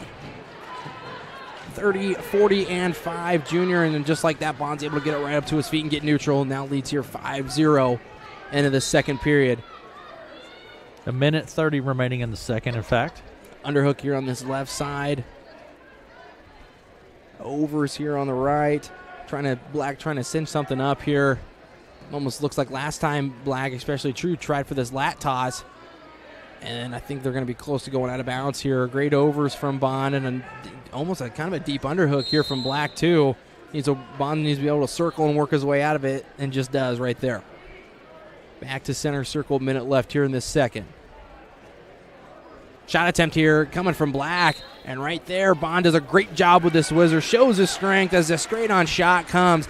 Bond's able to have a great sprawl, throws in the whizzer quick. He's able to circle his way around and get another takedown. Leads here 7-0. 45 seconds remaining in the second. Bond of Red Oak, Black of Greene County. Bond with the lead, 7-0. And Bond just keeping this pressure here forward. Having a great spiral ride. Is going to sit out. Black will sit out, chop and jam here on the edge of this mat. 25 seconds left here in this second period. And Bond with another chop and jam. And Bond's just having a match here, too, I think. He's what I've been seeing pretty much all season so far in this second period. Just bringing pressure forward, always looking for points, even down to the last couple seconds here. He's going to be able to get some back points here. Going to get 3 with just 8 seconds here left on the clock. That's going to do it. Bond with the lead as we head into the third here now. So Bond's going to be leading this one 10-0 heading into the third period. And I think Downey gets the fall. And looking forward, trying to be able to get himself to a wrestle back. Downey of Clarinda. And a quick right off the whistle. Bond's trying to be able to get into a switch attempt. And then just keeps the movement going just fast. You can tell how quick he is. It seems to be on his feet. Bond now leads here 12-0. Rolling these wrists in, keeping pressure forward. Bond just showing a dominant performance here. He's starting off this third. Just been in control, Eli. He definitely has, and it's been like that, I feel like, all season for Bond, too. It's just the pressure he's been bringing forward, the shot that he has, even on defense. Even when you slip up just a little bit, it seems like Bond's able to regroup himself and get in the position that he wants. He's able to score points in. Bond leads 12-0 with a minute and 30 remaining in the third. 2A District 2 Wrestling here on KCSI and on our YouTube channel. KCSI, thanks for listening. Thanks for watching. I know if this match finishes out here, looks like there will be a wrestle back at 160. It will be Black and Downey. Carson Downey of Clarinda might be a wrestle back here at 160 if Bond finishes this one off. Minute left here, 12-0. It's been fun to watch Bond here too as well. There's going to be a stall call coming on Black. Ball and chain here again from Bond. 45 seconds. As he's just looking at the clock, he's trying to be able to score just some more points. Just a kid that seems to be always on the attack. Just keep trying to score. Trying to rip this one forward. Trying to get some more back points. And right there is going to be some more swipes for Bond. And only having one wrestler, too, in this district. It's great, the crowd from Red Oak that they bring to support this guy. Absolutely. Good crowd of Red Oak folks here. 25 seconds left here. Bond, again, going to be getting some more points. I think it's going to be a tech fall for Bond, and that's exactly what it's going to be. Dawson Bond. Bond's going to be heading to his first state tournament, especially after last season, the way it ended for him being ranked in the state, and definitely a kid that I knew was going to make it to that state tournament. To have him come out like this shows the hard work's paid off, and Bond will be heading to the state tournament for Red Oak. Congratulations to Dawson Bond at 160. It was a real heartbreaker last year when he sustained that injury, but great job. Yeah, I mean, and that's exactly it, especially for a kid like that. You can tell he works hard. He puts the time in. Great job for Bond. He's able to move on. All right, Eli. We'll move into 170 here now. We'll have Stutzman of Atlantic, ranked second here, 52-3 senior, going to be facing Sterling Rodman of Carroll, a 32-15 senior too as well. And just right off the whistle, Stutzman is always looking for the fall. 2-point takedown right off the whistle here. It's going to be able to almost have a cow catcher, it looked like. No back points, I think, were awarded. Going to lead here 2-0, start this off. And the wrestler from Greene County, Rodman, from Carroll, rather, in orange and white. From Carroll, Atlantic in the gold. It's going to be a caution call on Stutzman. Right off the whistle, chop and jam. Coming from Stutzman. Bringing pressure here forward. Trying to peel out this arm here. Ranked second in the state for Atlantic. Rolling up this arm bar here on the left side, then comes over with a half on the right. Rodman does a great job of bringing the arm down, but Stutzman's just going to be wearing here. Able to pry this arm back, keep it flat on the back. Then comes over with a half on the right side, trying to reach through, and right there, Stutzman, right on the edge of the mat, is going to get some back points here, trying to be able to get this fall, work his way back and bounce. And Stutzman right here has got this locked up tight. He's going to get the fall right there for Atlantic. And Stutzman will be moving on with that quick fall. And for a wrestle back here at 170, it's got to be a Bolger of victory to be able to get to a wrestle back here to wrestle Sterling Rodman of Carroll.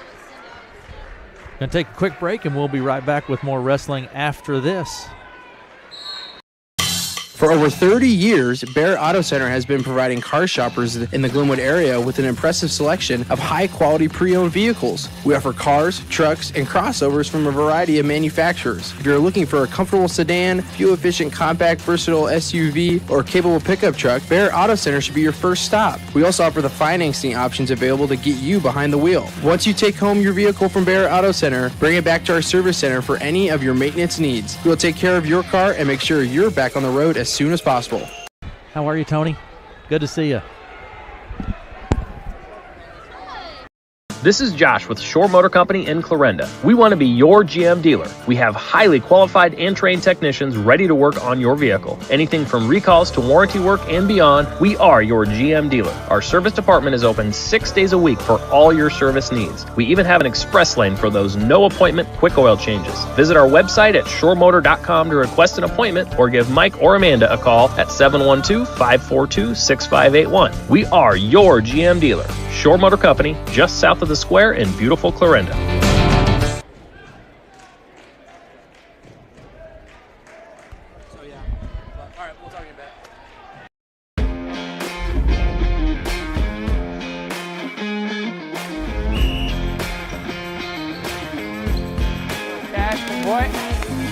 There's two things we can control every morning when we wake up. All right, those two things don't take any athletic ability.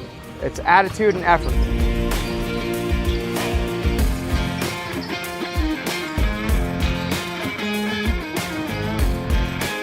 Let's get started here. Let's go. Let's have a day.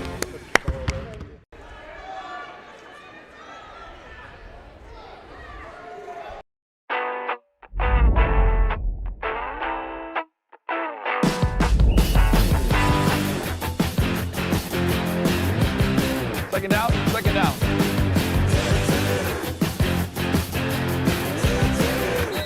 Try it. I think you really like it. I tried it, and so here I am 17 years later. I love it.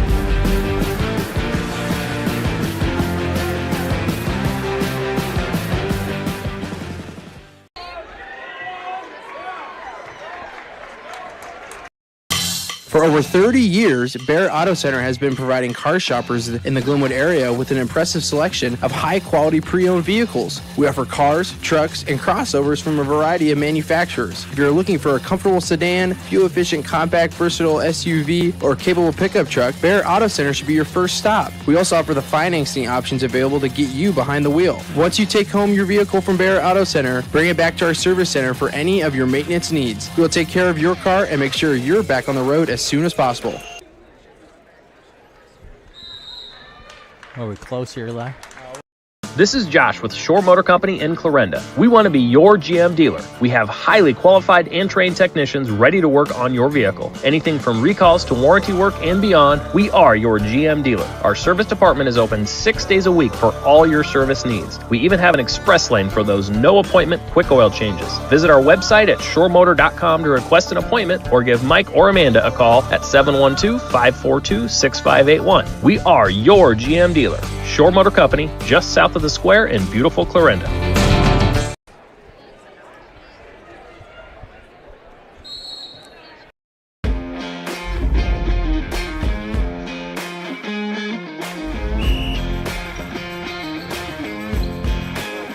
Boy, there's two things we can control every morning when we wake up. All right, those two things don't take any athletic ability.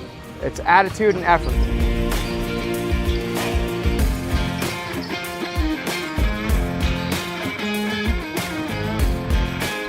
Let's get started here. Let's go. Let's have a day.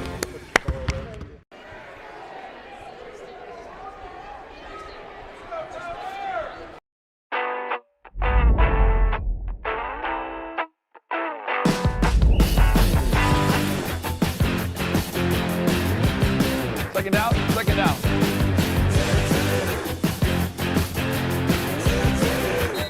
Try it. I think you really like it. I tried it, and so here I am 17 years later. I love it.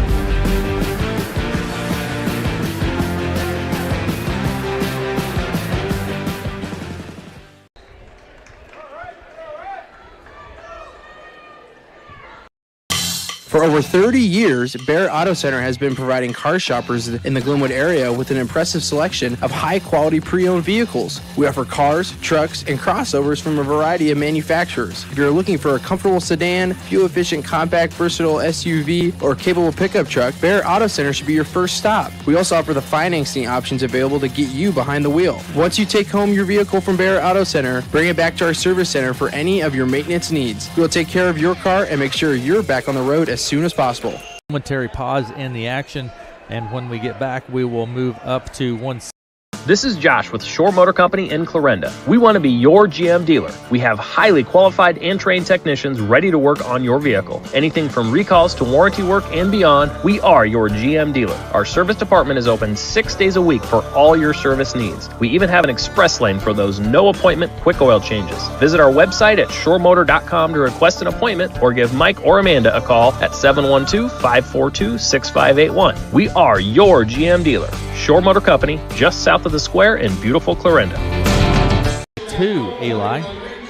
Yep, we'll get things started right here. 182. I apologize. I haven't ate anything. I got to put this hot dog down. I mean, got all my teeth there. So here you got from Armstrong from Atlantic, Bendorf of Harlan.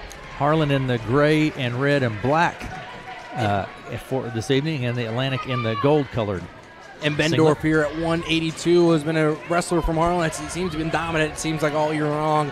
37-3 junior, ranked 5th in the state versus Jared Armstrong, a 48-10 junior as well from Atlantic. And they're going to have a blood time here real quick, I think, for Armstrong. I think so.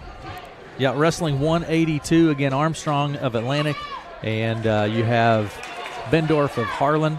Atlantic in the more gold-colored, and Bendorf in the gray and black. I'm going to try to... Blood time. And we'll have some wrestlebacks here. I know that. I'll try to get my scoreboard updated pretty quick for that. It's going to be tough to be able to get those names down quick from calling the match, but it's all going to work out, right? It's all going to work out, Eli. And we'll cover those, too, here when we get to that. Exactly, we'll do. We'll get back going here now. Pin quick on the other mat there. Yep, and that was a fall from Wilms of Bendorf. Wilms, to be able to have a wrestleback, is going to have to have a Bendorf victory to be able to get himself to a wrestle back at 182. Cleaning up the mat over here. Okay, Eli, we're back at it now at 182. Back of the action here. Bendorf will cover Armstrong off the whistle here, chop and jam. Great knee slides coming from Armstrong. Then tries to bring back with an armbar, get himself to a tilt, and Will going to get at least 3 out of that. And a 3 coming from that from Bendorf, and then Armstrong is able to get right back up to his feet. He's going to be able to get the takedown. Should be a 4-1 here now. Bendorf of Harlan leads over Armstrong of Atlantic. An outside shot coming from Bendorf. It just comes and finishes it off. Another takedown from Bendorf leads here 6-1. It's going to be another blood time here for Bendorf. That's what makes these matches long, you know. You just never know, so. It's exactly right. But Bendorf doing a great job here, too. Watch him throughout this season. A strong 82-pounder. Just continues to finish these shots. He's able to, I think, maneuver each way, but just can use that raw strength that he's got to be able to take down here. 6-1 here he leads.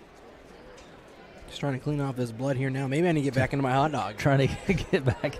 I don't know, Eli. I don't know if I got enough time for that. I might have to take a bite. So we're going to see here. Eli's going to enjoy his hot dog. Great concession stand, too, by the way. I would note I can here. tell, right? Absolutely. Eli's working on hot dog number 2 here. And, and thanks to Mr. Beeston, too. He's been great to work with throughout this whole thing. And quite the operation. Like you said, you got wrestling taking place here in this gym, 2A District 2. You have basketball taking place in the other gym. Here we go, Eli.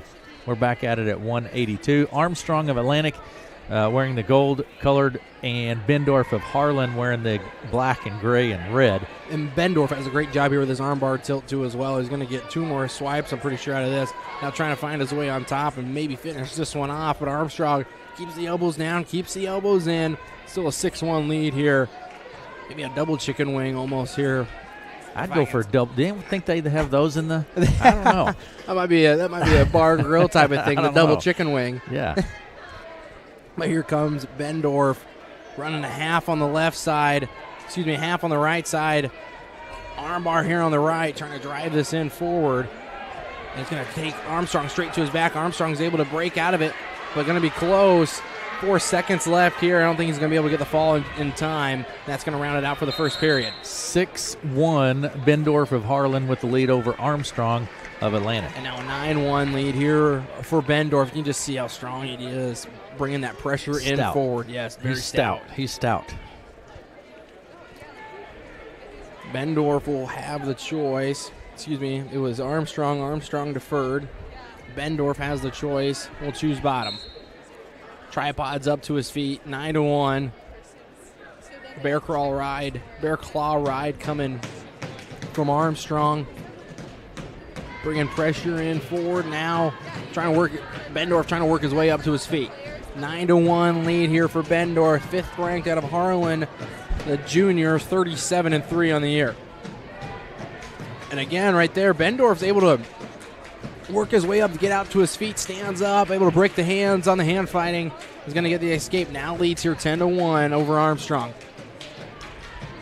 Tap and go, straight on double leg coming from Bendorf. He's going to get another takedown for 2 and leads now 12-1. Minute 18 left here in the second period. Bendorf, he's in control, 12-1. Like you said, Bendorf of Harlan just in control of this match so far. And he has it. It's like we said, like I'll allude to again, just the strength that Bendorf has, just able to even can shoot from a little ways away, and that strength's able to help him, able to bring in the hips and able to get a lot of takedowns out of it. Shows here leading 12-1, and has a great job with this armbar that he has when he's switching back and forth from an armbar on the right side, switches over to a half on the left side. He seems to be able to do both. Crossface here coming from Bendorf. 55 seconds remaining in the second. 12-1, Bendorf leads. Surprised we had another blood time here just yet. 45 seconds left. Bendorf again with the chop and jam, trying to use his head, brings it in. Going to come across the body again, reaching over for that left arm.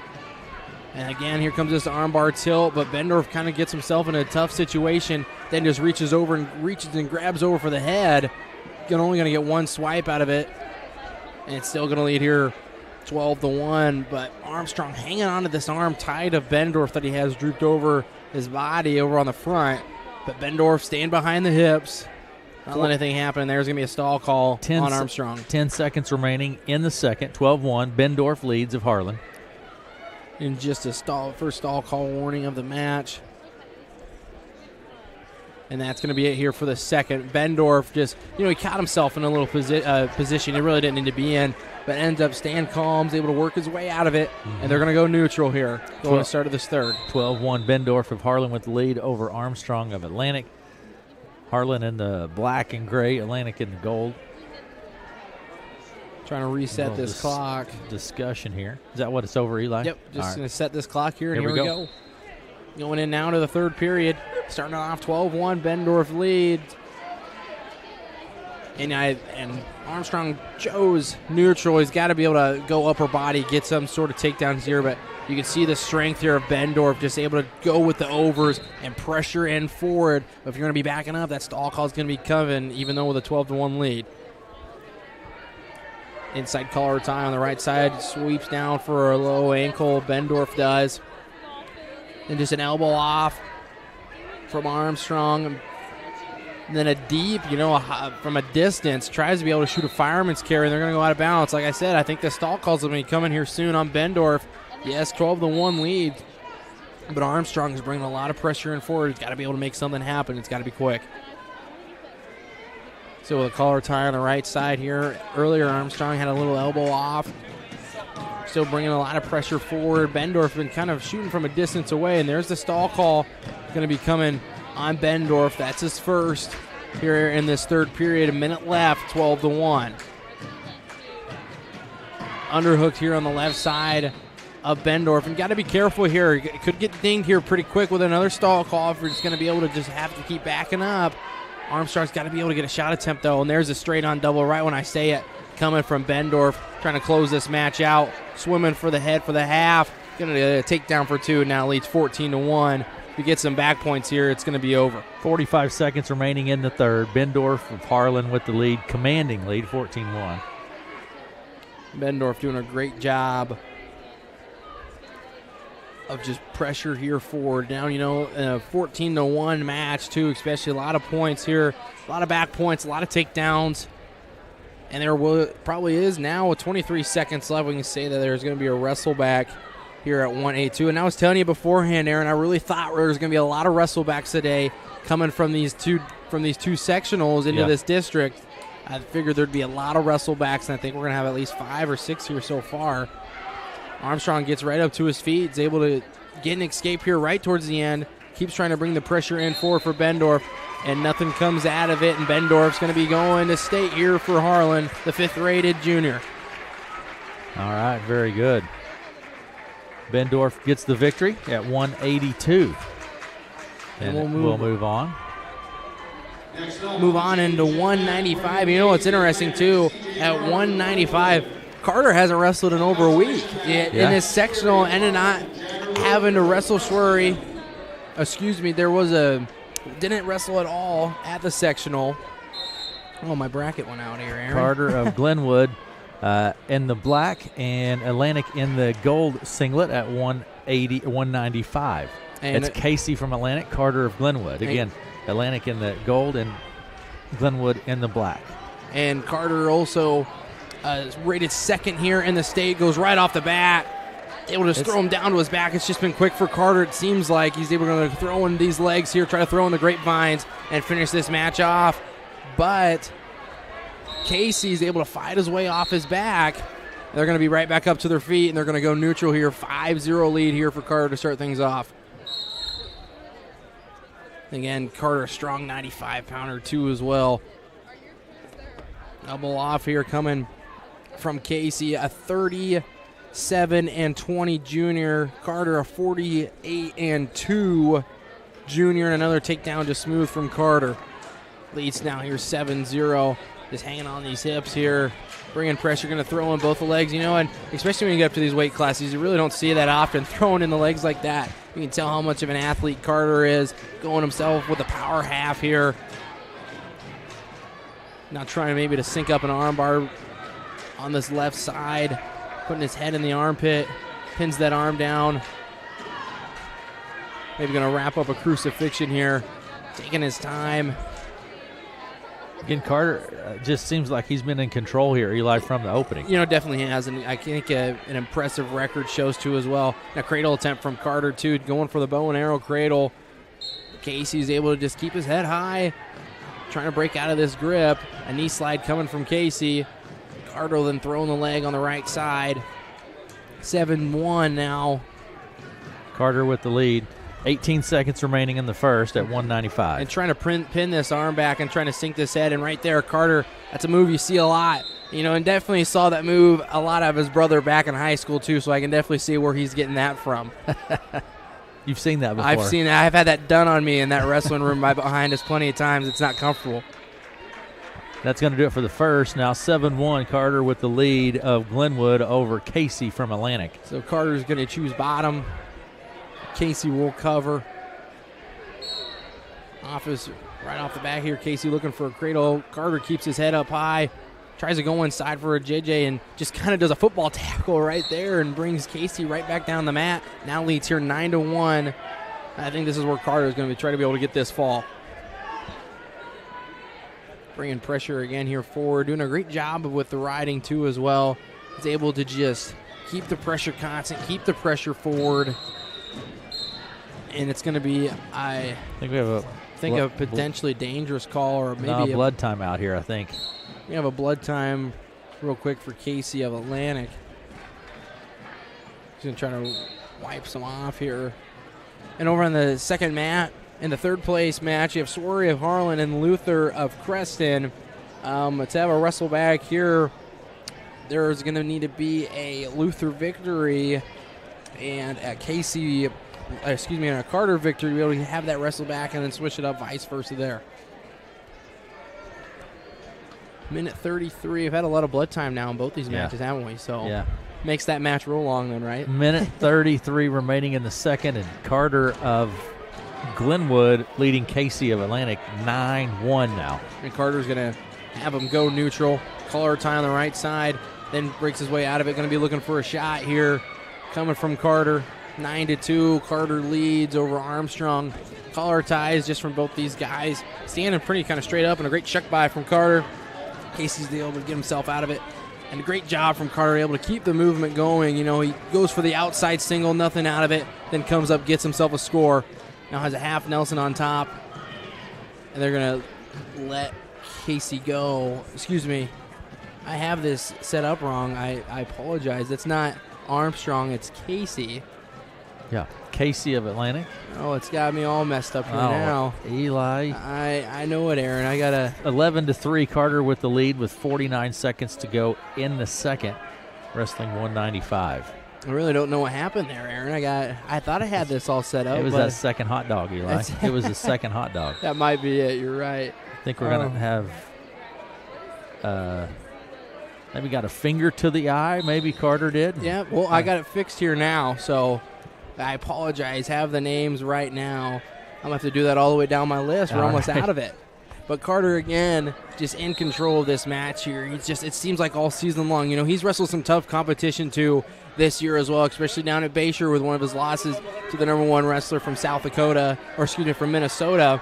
It's just been a great season here for Carter. Another takedown leads here, 15-4 with 10 seconds left in the second. 5 seconds remaining. 15-4 as we end the second. Head to third, Carter of Glenwood with the lead over Casey of Atlantic. And again, Casey in the gold, Carter in the black. 14-5, an alternate start here now for Carter. Going to try to get himself out front and get himself a quick half. And right there, Carter does try to cinch this up, but Casey does a great job of rolling through. Now just got to be able to go to a reverse half. And nothing out of it. Casey's able to roll himself through. 15-4 now. 17-4 now, Carter leads. And Carter's just been dominant here so far. Half Nelson now on the left side.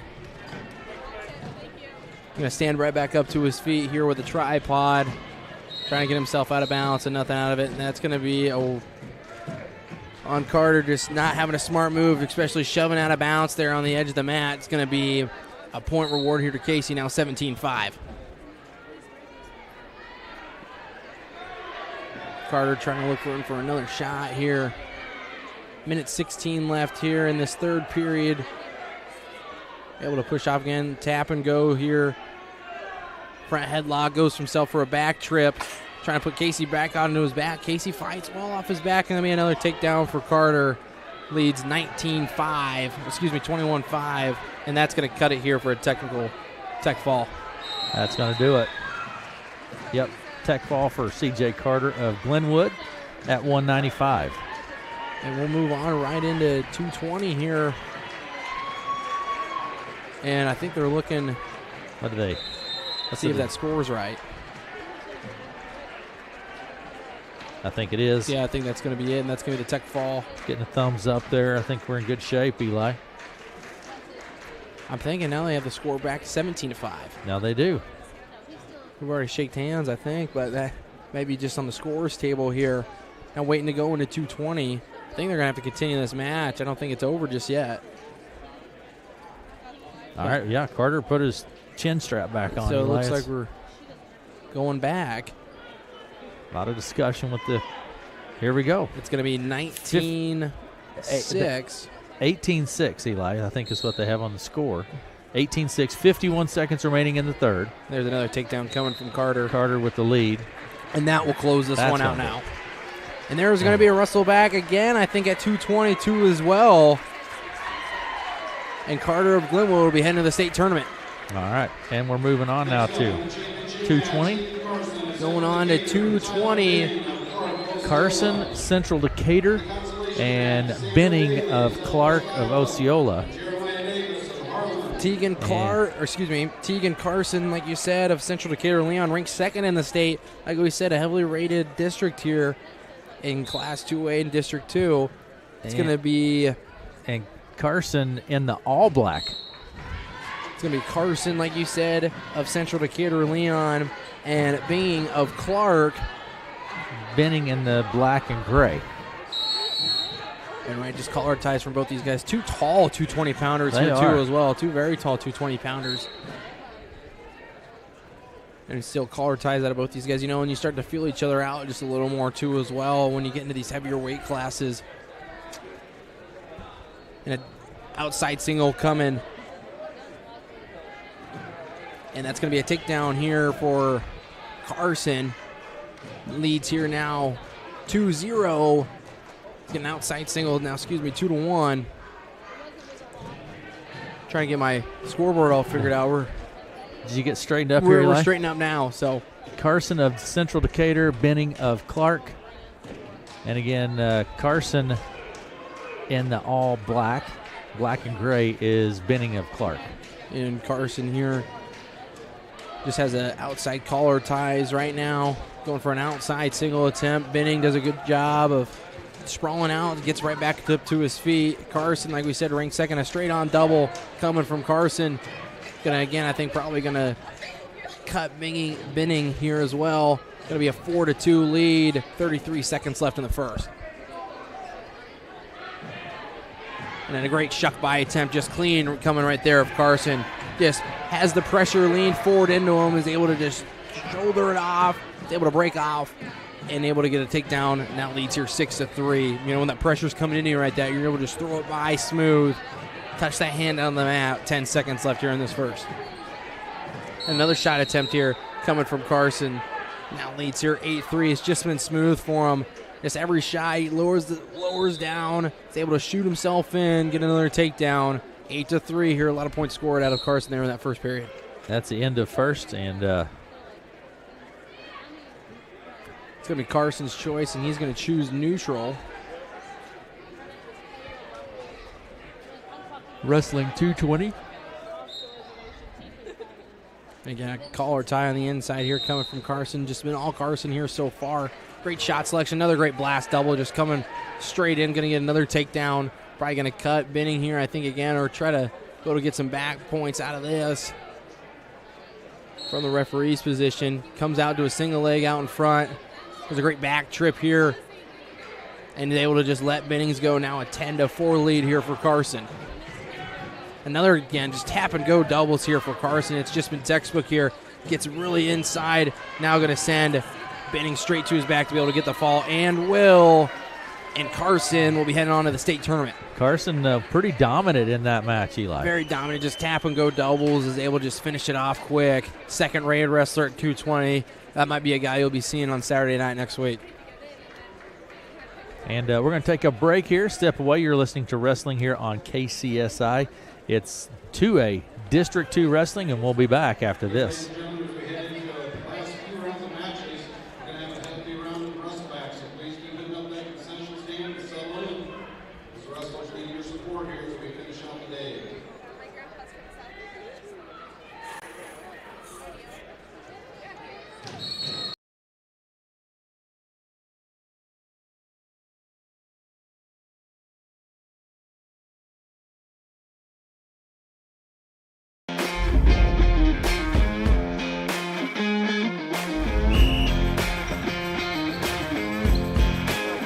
Boy, there's two things we can control every morning when we wake up. All right, those two things don't take any athletic ability.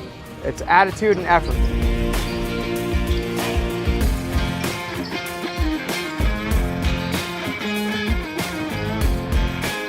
Let's get started here. Let's go. Let's have a day.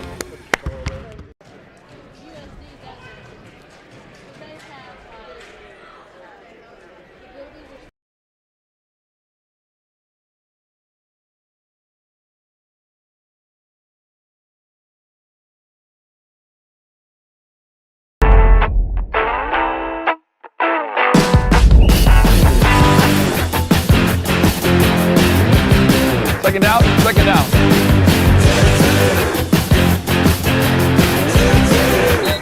Try it. I think you really like it. I tried it, and so here I am 17 years later. I love it.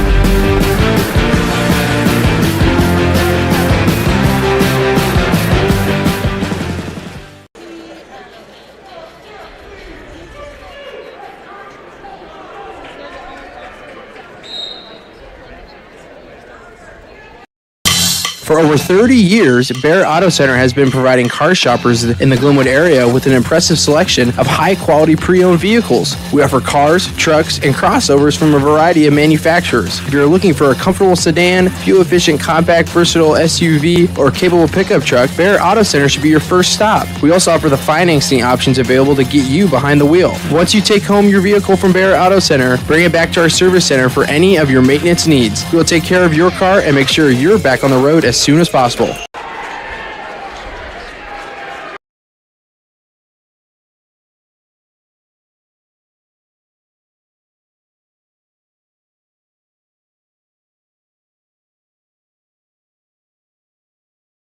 Glenwood, Aaron West, and Eli Bells. It is 2A District 2 Wrestling here this afternoon now. Been a great day of wrestling so far. Thanks for joining us here on KCSI and watching and listening to wrestling here with us. Now, this afternoon it's going to be colder. Boy, it's cold this morning with the wind. Partly sunny skies today with highs in the mid-20s. Winds will be from the west at 5 to 10, gusting to 20. Tonight, cold, mostly cloudy, lows around 10, and south winds of 5 to 10 miles per hour, becoming northeast after midnight tonight. For Sunday, cold and sunny again, highs mid-20s, north winds 10 to 15. Sunday night, cold, mostly cloudy through midnight, then clearing, lows around 18. Steady temperatures around 19 degrees, winds will be out of the southwest at 10 to 15. And for Monday, when you head back to work, not as cold, highs in the lower 40s and sunny skies. Winds will be out of the north at 5 to 10, gusting to 20 on Monday morning. But again, for this afternoon, colder, partly sunny. It's just cold, highs mid-20s, west winds at 5 to 10, but gusting to 20 miles per hour. Thanks for listening and watching wrestling action here on KCSI. We do have momentary pause in the action at 2:20. Getting back when we return in just a couple minutes, we will be back with 285 right after these messages.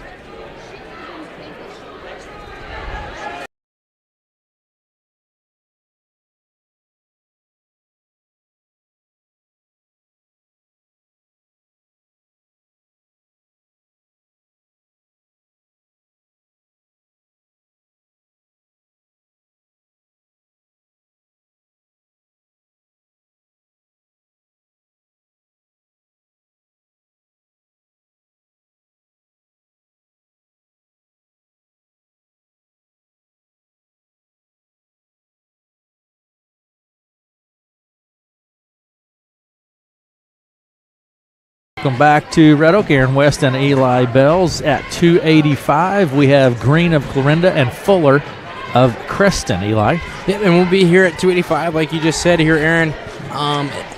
And Green of Clarinda in the black.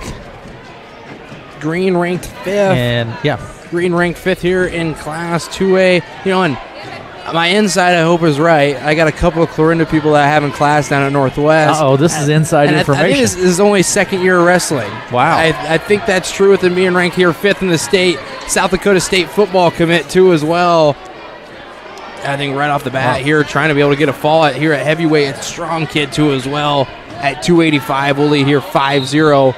You can just tell, I mean, watching him last year, too, even in that district match as well, you can tell the improvement he's had. I'm obviously ranked here 5th in the state. 5-0 lead right off the whistle here. Green of Clarinda over Fuller of Creston. Green in the all-black. And in control of this match here so far, 45 seconds remaining in the first. Green's hopping off to the right side here. He's got the arm on the left, then breaks himself out. Gonna have a spiral right here now. 30 seconds left in the first. Got a half Nelson on the right side. Trying to bring in forward. Now goes for the cradle. He's gonna hop off to the left side now. Trying to ring this cradle back. Gotta keep it in. And gonna try to be able to finish this one off with a fall. Gonna have 2 back points rewarded for Green. Gonna be 7-0. Green leads, and what a strong heavyweight that is too. A lean heavyweight as well. Both of these guys really at 285 are right off the whistle again. Great mat return coming from Green. Picks up, just brings it right back down. That's textbook. I know Shane Sparks and the Big Ten Network would love that one. They were watching the mat returns of the week. But a great job from Green. They're going to end up going into the second period here. 7-0 Green leads. Green with the lead, yep. 7-0 of Green of Clarinda over Fuller of Creston. And it's going to, Fuller will choose neutral. 7-0 lead here for Green. Goes for a front, just a overs and unders here from both these guys. High crotch coming from Fuller. Rolls himself off now. Unders and overs. Tap and go out of these guys. Heavy on the right for Green. Minute 30 here left. 2 athletic heavyweights here, too. This is the kind of match you really typically don't get to see, is 2 athletic guys like this. 7-0. Minute 25 left here in this second. Collar tie on the left side from Green. Hand control here on the right for Green here, too, as well. Both break out of it. Looking to be able to get a shot attempt. And the wrestlebacks we'll be having here, I think there might be 6. I'm going to try my best to get those into the computer and have a scoreboard for you guys, too, as well. But a great takedown again coming from Green, and just pile drives it back over. Almost looks like he had the cow catcher. Going to get 3 more swipes, looking to be able to get the fall here over Fuller. Then comes in with a reverse half, and it's going to get the fall right there for Green, and he'll be moving on, too, as well. And, we're going to take a quick break with that fall. Green gets a victory. We will take a quick break, and we'll be back right after this with Wrestlebacks here in Glenwood. This is Josh with Shore Motor Company in Clarinda. We want to be your GM dealer. We have highly qualified and trained technicians ready to work on your vehicle. Anything from recalls to warranty work and beyond, we are your GM dealer. Our service department is open 6 days a week for all your service needs. We even have an express lane for those no-appointment quick oil changes. Visit our website at shoremotor.com to request an appointment or give Mike or Amanda a call at 712-542-6581. We are your GM dealer. Shore Motor Company, just south of the square in beautiful Clarinda.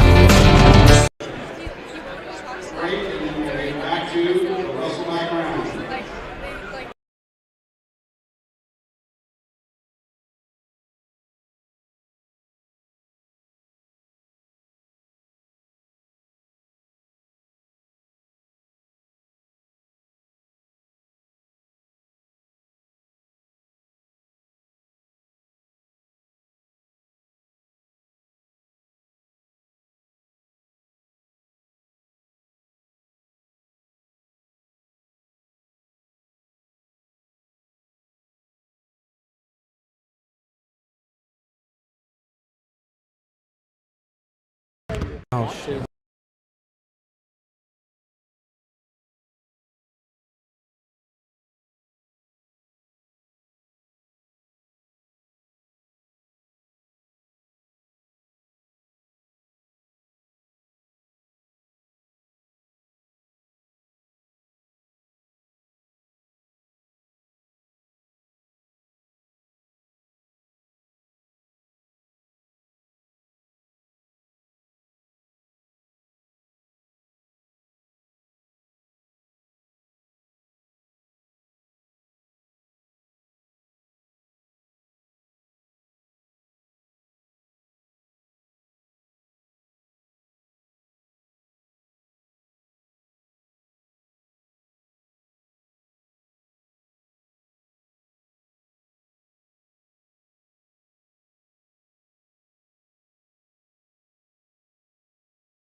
Glenwood, Aaron West, Eli Bells join now, and a little bit of a break here. Dawson Bond with us. Dawson, at 160, pretty much looked to me from where we're at, controlled that whole match this afternoon. Yeah, I moved my feet really well tonight. I mean, I wrestled both those kids before, and I kind of held back in those matches, and I think I opened it up a little more today. I don't think it looked to me like you were in perfect control that whole. You were in position. You never got out of position. Tell me about it. Tell me, you're from going into that, getting prepared for that. What was it like for you? Yeah, coming in, I actually thought about it, and I knew I could tech fall both of those kids, and it kind of gave me a sense of comfort, but I also, sometimes that can kill you. So yeah. I stayed ready, came into the match hard. Dawson, here's what I know. How much motivation was you? You were in that same mat last year, had an injury. How much motivation was it to get past and get to state this year? Yeah, there's a ton. I mean, the match is just bigger than the state. There's, getting coach back to state and showing off his pants. Yeah.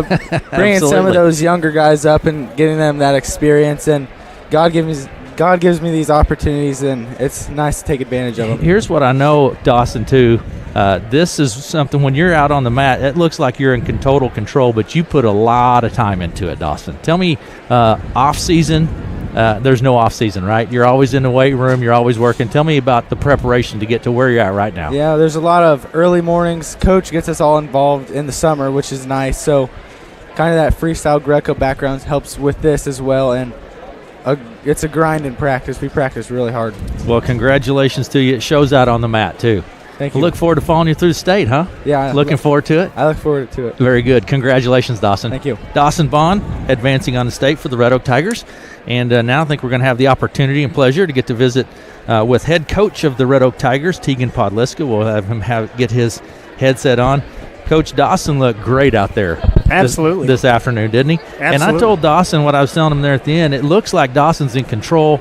He works hard. He's a great example to the young folks. This doesn't happen on one afternoon. Dawson has put in a lot of work to get to where he's at. Absolutely. A lot of people, they see the product on the mat, and that doesn't tell much right. of the story. It's a lot of early mornings. It's a lot of, in the spring and the summer, maybe you get done with the baseball game and then you come into the wrestling room for an hour. That's a lot of work, and it's a lot for a young man to manage, but he manages it all, and he does it. He's a 4.0 kind of kid.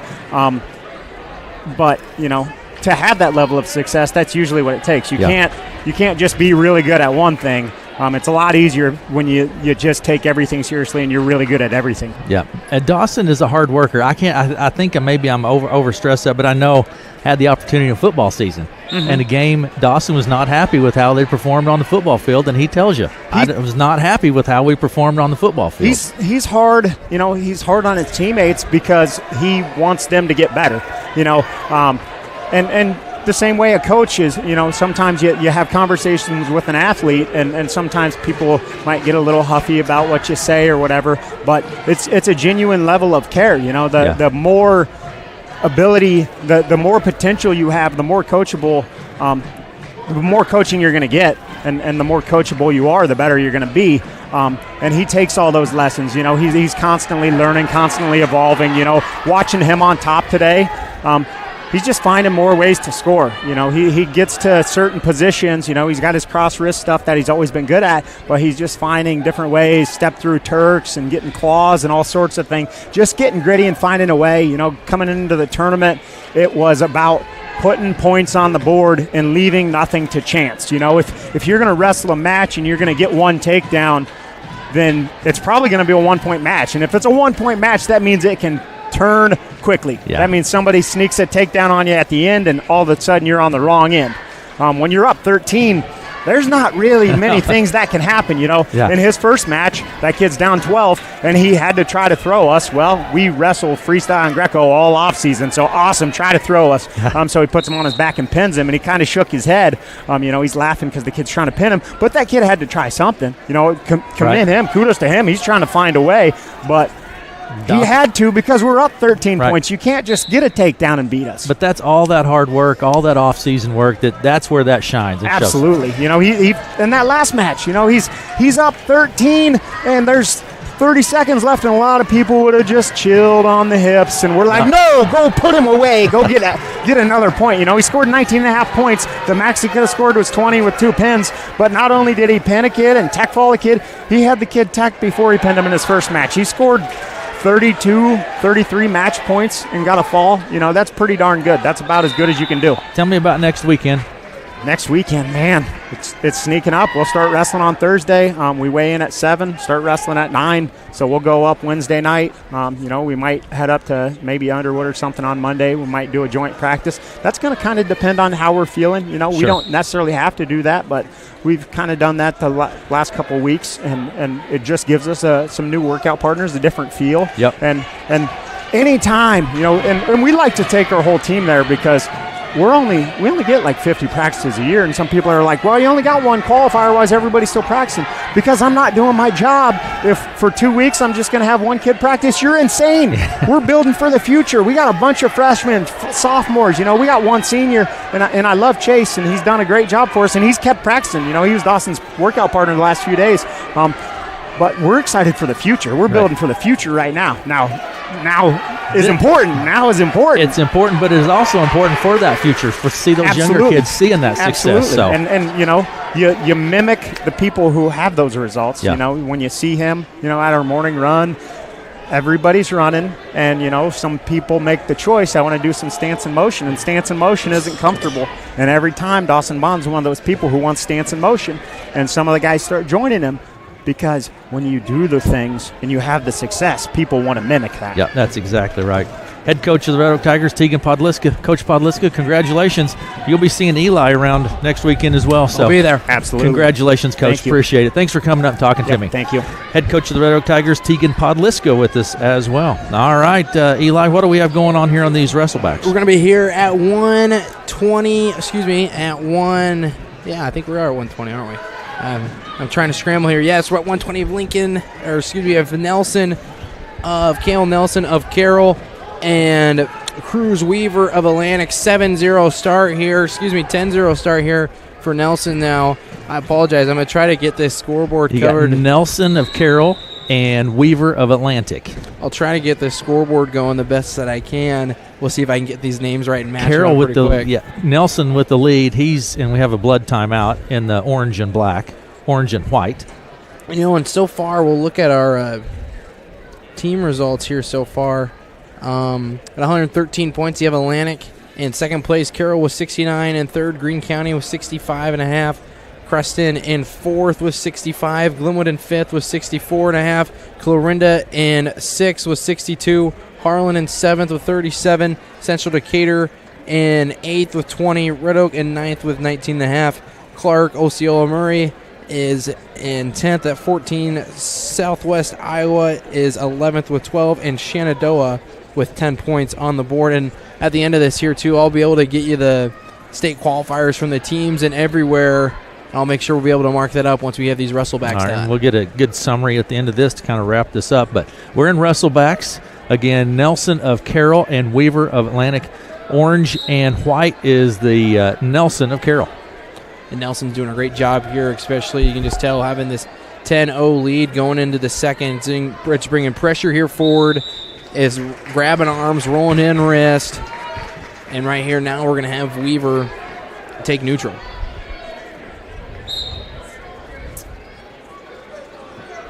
And let me look here at 120. 10-0 is our score. Nelson with the lead over Weaver. A minute 48 to go in the third. Yep, and this is at one. I'm thinking of my weights, right? I'm here. I got to bring my brackets up. Yes, we're at 120 here. And again, Nelson just putting on a clinic. It seems like you're now leads here 12-0. And this was a tough weight bracket, too, as well. You have Cale Peterson, like we said, of Greene County, and Lincoln Keller, a wrestler out of Creston, too, that is ranked 11th, was to actually not be able to get a wrestle back here. Excuse me. Yes, was not able to get a wrestle back here with Nelson pulling off the upset 2-0. Now just showing dominance here in this third period, trying to get a fall. But Weaver trying to roll himself back up on top, but there's going to be the fall here right there for Nelson, and Nelson of Carroll will be headed on to the state tournament as well. So, Eli, the top two wrestlers, so people that are listening or watching may be curious, top two advance to state. Yep, top two will go to state with a true second place, so that's the best part. You get these wrestlebacks, get that second chance to be able to find your way to the state tournament. So that's why we are continuing to cover here, but that's the way that this works. 1 and 2 advance on to state, and that's where you want to go. You get a double final almost, am I right? That's right. So we'll have Fullman and Scammon. Fullman of Atlantic and Scammon of Shenandoah in the maroon and gray, and Atlantic in the black and yellow. Having a wrestle back here, Fullman and Beam with a great match earlier in the day. Fullman, returning state place winner, trying to find his way back. And a shot attempt here coming from Scammon, but nothing out of it. They'll go upper body and they'll go out of bounds here. Fullman here definitely going upper body to start things off here, seems like to finish off this match quick by coming in upper body, maybe going for some sort of throw. But there's a shot attempt here coming from Scammon. Goes for the high crotch, and then Fullman right here is able to just almost do a neck wrench over, but nothing out of it. Great job from Scammon. Able to keep a good base, and here comes Fullman again, racking this up, and they're going to go out of bounds. 0-0 here, minute 29 left in the first. Fullman and Scammon. Fullman ranked 5th in the state. And here comes a head in the hole for Fullman here, too. Just going to wrap around, get 2 points. Scammon hanging on to this arm here. Fullman throws in the legs here now. Scammon trying to fight here now off his back. Off his belly now. Fullman has a leg thrown in on the right, bringing pressure now in, trying to lift his own leg up. Lift Scammon's leg up. Trying to find Scammon to get flat, leads here 2-0. Fullman, Atlantic, Scammon of Shenandoah. Atlantic in the yellow and black, and Shenandoah in the maroon and gray. And Scammon just hanging on to this arm, not being able to reach back like that, though. That's where danger comes in. If you're going to turn around and completely reach your way back, you're not going to be able to find really much out of it, and Fullman's going to make you pay here. How many of these wrestlebacks are there, Eli? I think we have 8. 8? Did they say there were 8 here? You in the beginning, early on, you said you thought there would be quite a few. Yeah, and especially with the 2 districts, I think, too, as well. They're both very competitive, and I think from both these guys. And there's going to be the fall real quick from Fullman, and Fullman of Atlantic will be moving on, too, as well. But, yeah, like you said, Aaron, I thought there was going to be a lot of wrestlebacks coming out of both these sides of the sectional in this district. And, hey, that just goes to show you the best wrestlers there at the state tournament. Evans of Creston and Hedrington of Atlantic will be up next. We'll be at 138. 138. We'll pull up this. Evans of Creston in the red, and Hedrington of Atlantic in the yellow and black. And Evans, a 37-13 sophomore. Hedrington, a 25-23 sophomore, too, as well. Here at 138. On Tuesday night, Creston and Atlantic also wrestled to be able to get to state duels, and Atlantic came out victorious in that, heading to the state duels. And we'll get things started here with Hedrington and Evans. Hedrington bringing a lot of pressure forward here on the edge of the mat. Goes for a shot here. Nothing out of it. Maybe a reshot coming from Reshot coming from Evans, and they're going to go out of bounds.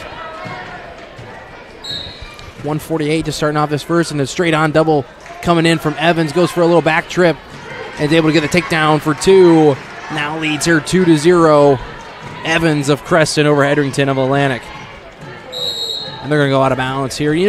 And for both these teams here, highly competitive duel that was on Tuesday. Came down the last 2 matches. And Atlantic came out, like I said, on top heading to the state duels. 2-1 here lead. Evans lets up Hedrington. And now able to get the takedown here again. 4-1. Smooth shots here from Evans at 1:38. Evans of Creston and Hedrington of Atlantic. Evans with the lead, 4-1, a minute 12 to go in the first. Wrestling 138, 2A District 2 Wrestling. It's an ankle pick. Just grabbing on this angle, trying to pressure forward on this ride. 2-on-1 now with the wrist. They're going to go close to being out of bounds.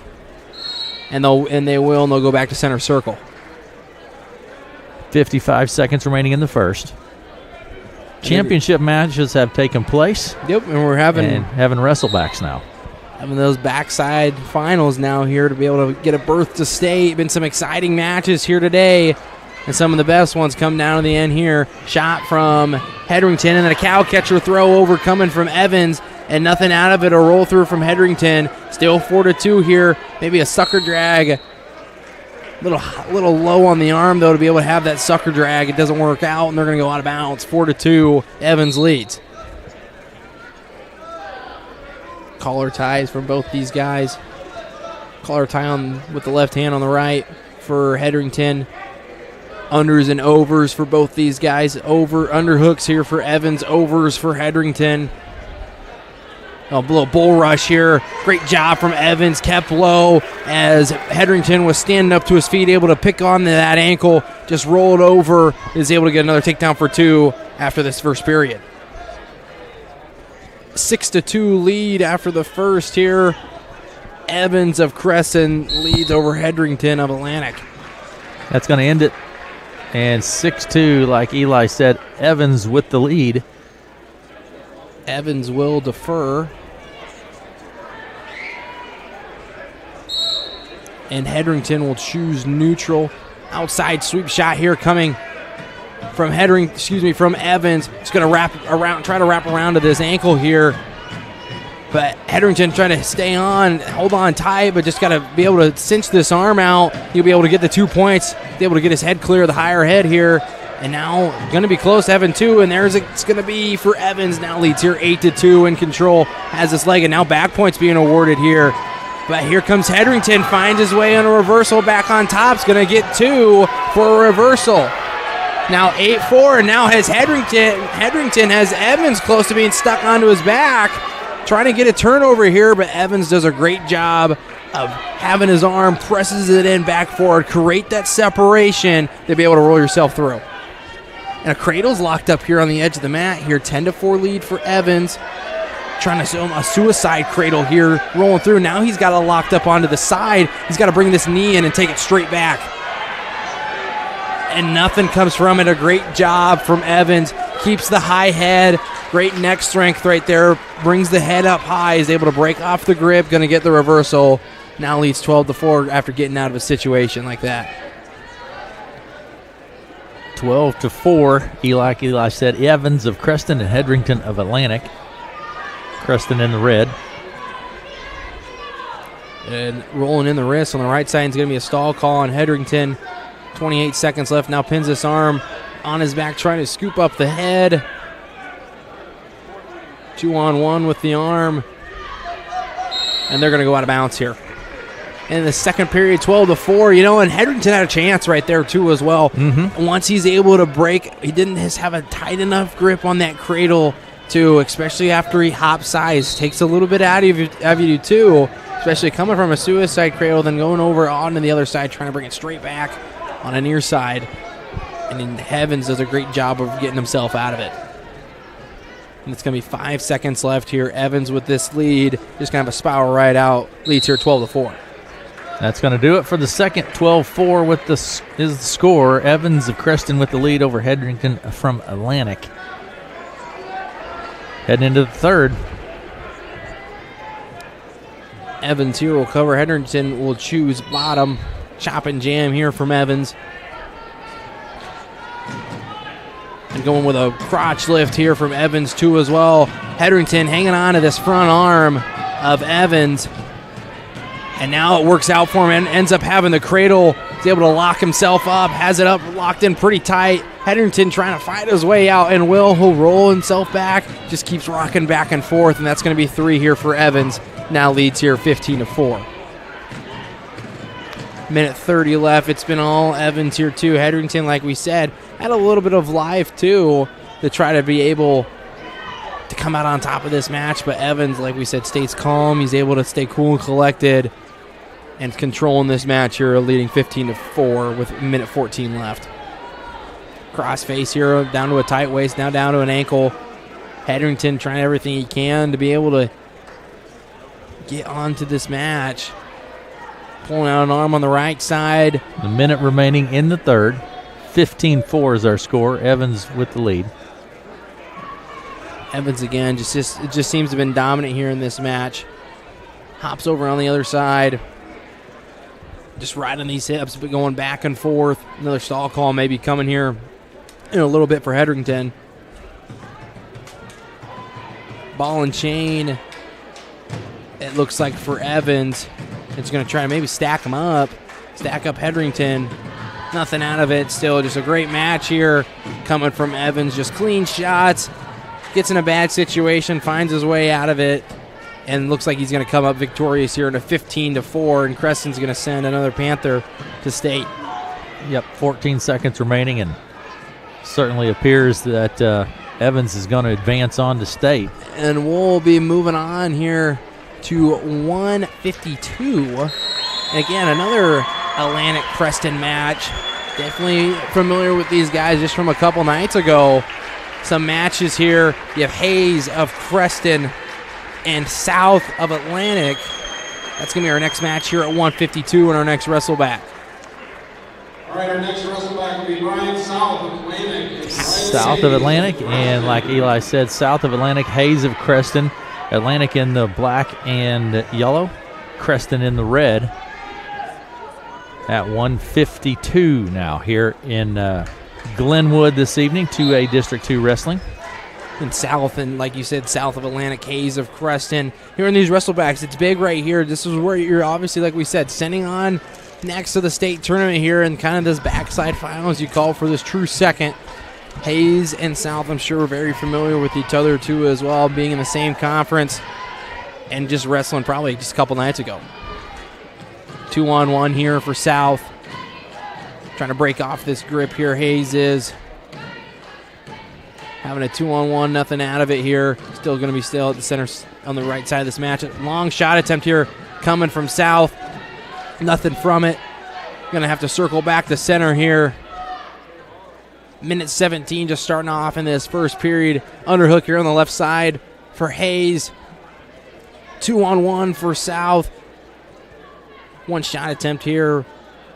One shot from South. Reshot again. Tappan goes for an outside single. Nothing comes from it. They're both still standing right on their feet. 57 seconds left in this first period. Outside single from Hayes right on the edge of the mat. Got to be able to try to finish this off. South doing a great job of shoving the head down, and he's going to step out of bounds. Great job from South, bringing the pressure, trying to bring his leg straight back down on the mat. And South will get out of it, and they'll go back to center circle. 45 seconds left in this first period. 2-on-1 again from South. Right collar tie. Outside single again from South. Nothing from it. And again, shot in attempt coming from Hayes. Trying to bring the hips in. South with these long limbs that he has does a great job of back picking that that right ankle. And now able to create some offense out of it. And we'll get a takedown. It was a great shot from Hayes. Able to bring the hips in. Even had the hips in pretty tight. And South just does a great job of using his limbs. Able to stretch himself out. Grabs onto that back ankle. Lifts it up high. Able to get around and get his two. That'll end it here for this first period. 2-0. South of Atlantic leads over Hayes of Creston. South choice. South will defer. Hayes will choose neutral. And here we go, 2-0 now going in the second period. Another wrestle back we'll have with Black of Greene County and Downey of Clarinda, and then Rodman of Carroll and Boldra of Glenwood. Collar ties here. Obviously, Hayes goes neutral. Russian tie here coming, I think, from South. Hayes now trying to bring his own in. Right collar tie. 2-on-1 Russian here. Going to shoot for a cross-dresser here from South with the long distance, but nothing from it. Hayes now with a front head in the arm. Hayes trying to bring it back down to the mat. South doing a great job hand fighting, and they're going to break out of it. And it'll be 1:10 left here in the second period. 2-0 lead, South of Atlantic over Hayes of Creston. Outside single coming from South. Like we said, with these long limbs, able to cinch that leg in here on the edge of the mat. Got to be able to keep a foot in bounce at least. It's going to be tough to be able to get to a corner here, too, on the edge of the mat. He's got to be able to stand up and bring him back in. South looking for a dump. 45 seconds remaining in the second. I think maybe a stalemate or might be called out of bounds here soon, but South trying to bring this leg back in. Hayes doing a good job trying to bring the hips, and there goes South. Does a great job of not giving up on that takedown. Able to circle his way back in towards the inner part of the circle. Ends up bringing his hips in, takes both legs, and is able to get the takedown. Now leads 4-0, 21 seconds. Great job from South to keep rolling with that takedown and be able to finish. 12 seconds on the clock in the second. 4-0. South leads over Hayes of Atlantic. And here's an armbar. Hayes of Creston, rather. Here's an armbar coming from South, trying to turn this over with 2 seconds left. Going to get one swipe. No back points awarded. South trying to run that over. It's going to be South's choice. South is going to choose top. 4-0 lead. 2 minutes left here in this match to be able to head to state. South of Atlantic, Brian South and Briley Hayes of Creston. Chop and jam here coming from South. Sits onto his butt. Hayes does. And Hayes trying to stand right up to his feet and will. 4-1 now. South of Atlantic leads, and for Hayes, he's got to be able to get on an offensive attack. He's had one shot that really did it. That was almost close to be able to work out for him, but he's got to get himself in a little deeper to be able to finish these shots off. 1:30 left here in this match. South, like we said, of Atlantic leads. And the shot attempt here comes from Hayes. He's inside pretty tight, but goes off on the edge of the mat. Got to be able to get that shot more inside of the circle. If you're going to be shooting off on the edge of the mat, got to be able to get on this shot attempt early. There's a shot from South. Another straight on double from South. Hayes just comes up, brings underhooks. Trying to cinch something up, upper body. And they're going to break themselves out of it. And again, another 2-on-1 coming from South, doing a great job of bringing that hand down to the mat. 55 seconds left in this match, and they're going to blow the whistle here. Blood time, I think. Looks like a blood time. Give both these guys a breather. 4-1 and Hayes right here, he's had good shot attempts, but he's got to be able to finish these shots in on the mat. You can't be just continuing one to shoot somebody off on the edge of the mat. You got to be able to do a little push and pull and then just go off with the shot. If you're going to be shooting off on the edge of the mat, that's where your chances are going away, and you're going to be restarting at the center of the circle. Hayes has got to keep his feet moving, got to keep circling. South just needs to be able to keep a good base. He's been able to fend off a lot of Hayes' shots, but he's got to be able, I think, to get one more takedown to solidify this match.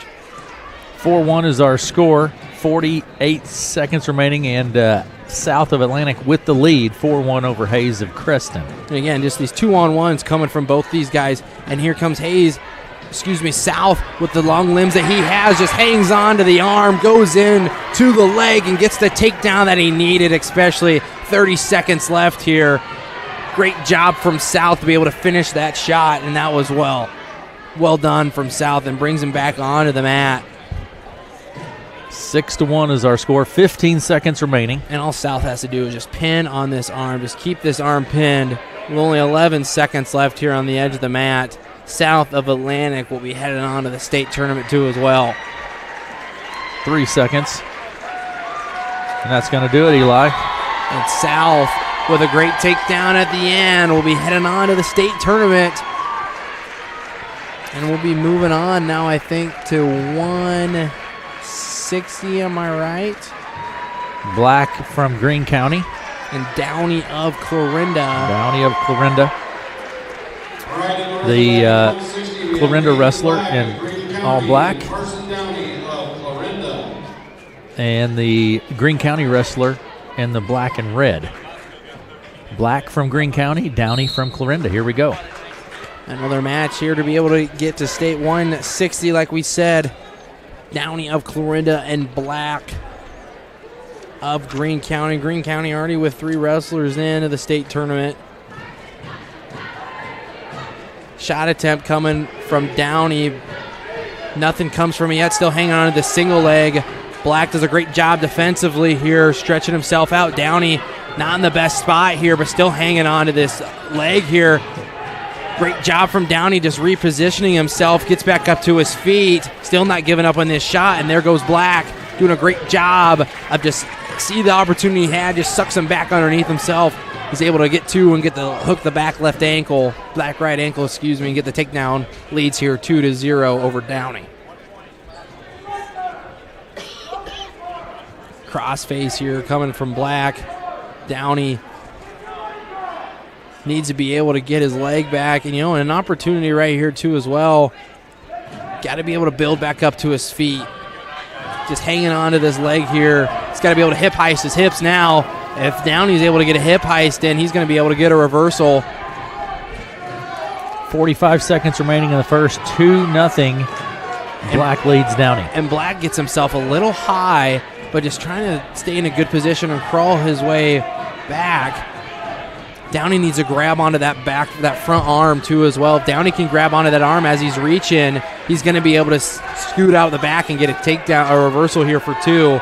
And still, I think Downey's going to be able to get this here, and will. Great job from Downey. He's able to just scooch his way back. That moment you get high, you're able to scoot your way back and take it to an advantage. And Downey leads here tied up here 2-2. 5 seconds remaining in the first. I think Downey's just going to ride this out here with this armbar and head himself to the second period.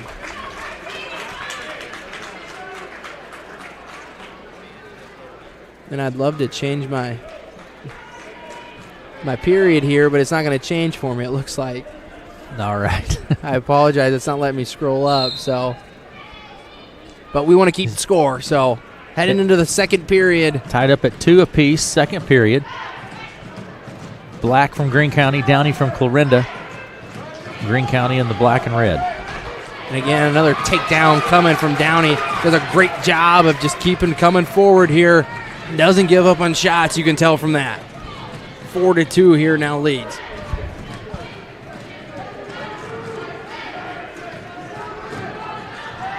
And Downey has this arm bar in on the left side, rolls in the wrist on the right. Needs to be able to plant this shoulder. Got to be able to plant the shoulder, take one more big step. He's going to be able to get some back points here. Needs to be able to reset himself and get another step in. If he's able to bring that arm and get a double chicken wing, he's going to have Black on his back here pretty quick, but still nothing yet. He's got to be able to readjust himself and just cinch his hips down to the mat. And there's going to be some swipes here for Downey. And that's going to be the fall for Downey. And Downey at 160 will be heading to the state tournament. Downey from Clarinda at 160 punches his ticket. Now we'll move on to 170. Boldra of Glenwood and Rodman of Carroll. It was a rematch of the sectional finals. Rodman comes out on top last weekend. Rodman from Carroll in the orange and white. Boldra from Glenwood. And Boldra, 33-15 senior. Rodman, a 32-17 senior. It looks like we're waiting on some blood time here from the previous match. Be able to clean that off. Here we go. Now we're ready. And they're ready to go. And last time, Rodman came out on top over Boldra. Still here, center circle. Minute 50 just starting off this first period. Collar tie here. Breaks out of it, and they're still center circle. You know, and I think for a big thing for both these guys here is get on the offense early. Rodman with a great shot attempt here to start things off. Boldra staying in tight, staying in close. Got to be able to bring his foot back down to the mat, understand where he's at here. Rodman needs to be able to create separation to be able to get a finish here. And here comes a back trip. Boldra, nothing yet. Nothing here yet. All Rodman's got to do is bring it back down to the mat. Boldra staying up to his feet, and that's going to be 2 takedown for Rodman. Leads here 2-0 to start things off in this first period at 170. And Rodman again just chopping jam, just riding these hips here of Boldra. 1:04 to go in the first. Rodman of Carroll in the lead over Boldra of Glenwood, 2-0. He's got crossface here on Boldra, looking to maybe have a butcher set up here. Trying to run Boldra over, steps through, and has Boldra caught almost onto his back. Boldra's able to fight his way off. And there's a Turk here just now coming from Rodman. Power half, or now goes over to a crossface. Trying to get himself a tilt here. He's got to be able to crawl forward. Boldra does not give up any back points. Still just a 2-0 lead here for Rodman. Still on the edge of the mat, 24 seconds left. Boldra's got to be able to build up to a base. Rodman, though, is keeping a great job riding on these hips. Got a nice tight waist. Chop and jam here on the right side. Keeping Boldra flat on the mat. And it looks like to ride out this first period, Rodman will lead 2-0 here heading into the second. I think for Boldra of Glenwood, too, I think the best bet has got to be able to go neutral here. It's going to be Boldra's choice, probably going to defer. And with defer. Rodman from Carroll with the lead, 2-0 as we head into the second over Boldra. Rodman now will choose neutral. We'll start off this second period. A great double leg earlier coming from Rodman. Like I just said, to get on the offense early. Here's a Russian tie here, almost going for a throw by. Just a shuck by from Rodman. Boldra breaks out of it. 2-on-1, they break out. Still center, straight on again. Blast double coming from Rodman. That's just a tough shot, and it comes quick, too. Brings a lot of pressure in forward and just moves fast. And is going to get another takedown. Now leads here 4-0. Rodman, just a tight waist here. A bear claw ride here too as well. Now brings the head in, stays on his toes, brings the pressure forward. Tight waist here on the left side for Rodman. It's just been that blast double too as well. Done a great job at being able to hit the blast double. 4-0, Rodman leads Boldra. 55 seconds remaining in the second. Crossface again here coming from Rodman. It's just been all Rodman here. Yes, score only being 4-0, but it's just been a dominant performance. And Boldra tries to go through a roll through, pick the leg up high and try to get himself through to get on top. But Rodman stays in a good position, understand where he's at in the situation, and just continues the roll through. 30 seconds remaining in the second. Rodman just been in control, and there's a stall call going to be on Boldra. Going to be almost riding out Boldra here for a full 4 minutes. Just got to be able to keep the head high. But Rodman just keeping pressure here forward, hopping side to side on the hips. And a chop and jam again. Boulder's got to be able to go neutral, I think, going into this third period. I think it's an only chance to go. 4-0 is our score. Rodman leads Boulder as we head into the third, Eli. And right here, Boulder, like we said, I think is going to go neutral. I think something big's got to come here for Boulder. These blast doubles from Rodman have just been, I think they've been too powerful for him. He's really not able to get his hips back either. But Rodman is doing a great job of bringing his hips in and get some great 2 takedowns here to lead 4-0. First shot attempt from Boulder of the day, an outside single. Rodman has a whizzer and attempt, shoving this head down too as well. Looking for a shin whizzer tilt here for Rodman. Boulder just still hanging onto this leg. He's got to be able to circle. If he can able to stand up to his feet, and there's going to be potentially dangerous call, and they're both going to be neutral. 1:31 to go. And for Rodman, too, as well. I'm wondering for where shin whizzer till. You're up 4-0. All you got to do is stick to the shots he's been hitting all day, and Will again right there just goes for an outside single, able to double it off and get a takedown. Now leads here 6-0 over Boulder of Glenwood. Boulder just hanging on to this arm. It's got to be an opportunity here. It's got to be able to hit something big to be able to have a chance to stand here in this match with a minute left, especially when all the control has been for Rodman. 57 seconds remaining in the third. 6-0. Rodman of Carroll over the lead. Boulder with Glenwood. Carroll in the orange and white. And there's going to be a stall call on Rodman. You can't just ride the hips. You got to be able to go side to side. Even, yes, understand it's a 6-0 lead, but when you're just riding on top of the hips, you got to be able to move side to side somewhat. And right off the whistle, that's what Boulder needed to be doing this entire match, was exploding off the mat. Once you explode off the mat, don't even give him a chance to think about it. But Rodman's been taking the advantage. And here's, again, a low shot from Boulder. Here's a whizzer. Boulder's got to be able to stand up to his feet. And for Rodman, I think a potentially dangerous call is going to come, and it's going to be right there. And that's all Rodman needs to really do. He's just got to be able to defend. Yes, he does have one stall call, but a 6-1 lead, you got a little bit of cushion room. 20 seconds remaining in the third. Boulder's got to go for a feet to back here within these 10 seconds. Rodman really can just keep circling around. He's not going to get any sort of stall call. He's got to be able to go now. Got to get some sort of upper body, and that's all Rodman's got to do, and he'll be heading on to the state tournament at 170 for Carroll. He advances on 6-1.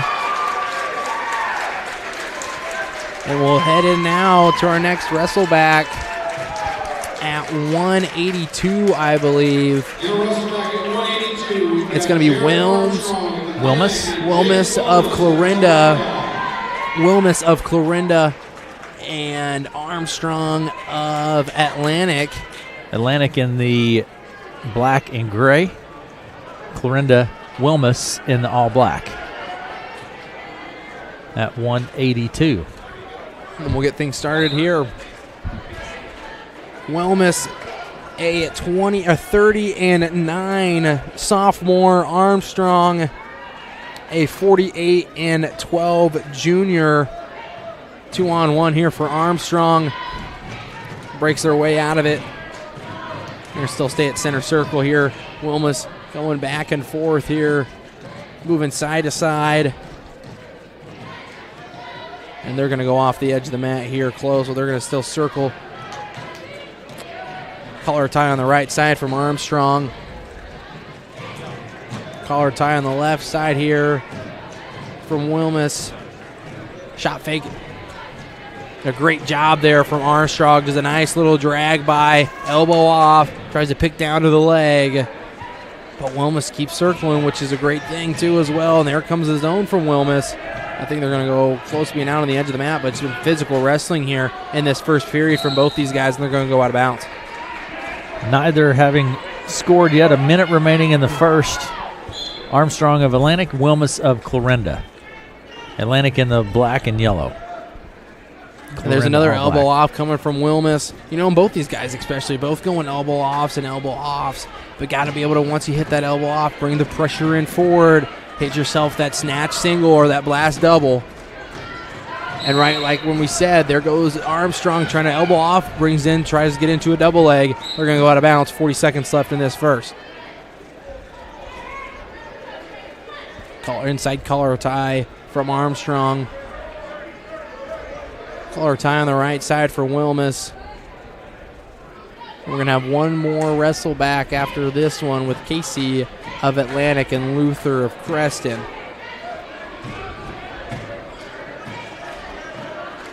Two-on-one. 10 seconds remaining in the first. 2-on-1 Russian tie now here for Armstrong. Trying to circle back in. 5 seconds left here in this first period. Score is 0-0. Wilmus of Clarinda and Armstrong of Atlantic. It's the end of the first. It's going to be Wilmus's choice. Wilmus will choose bottom.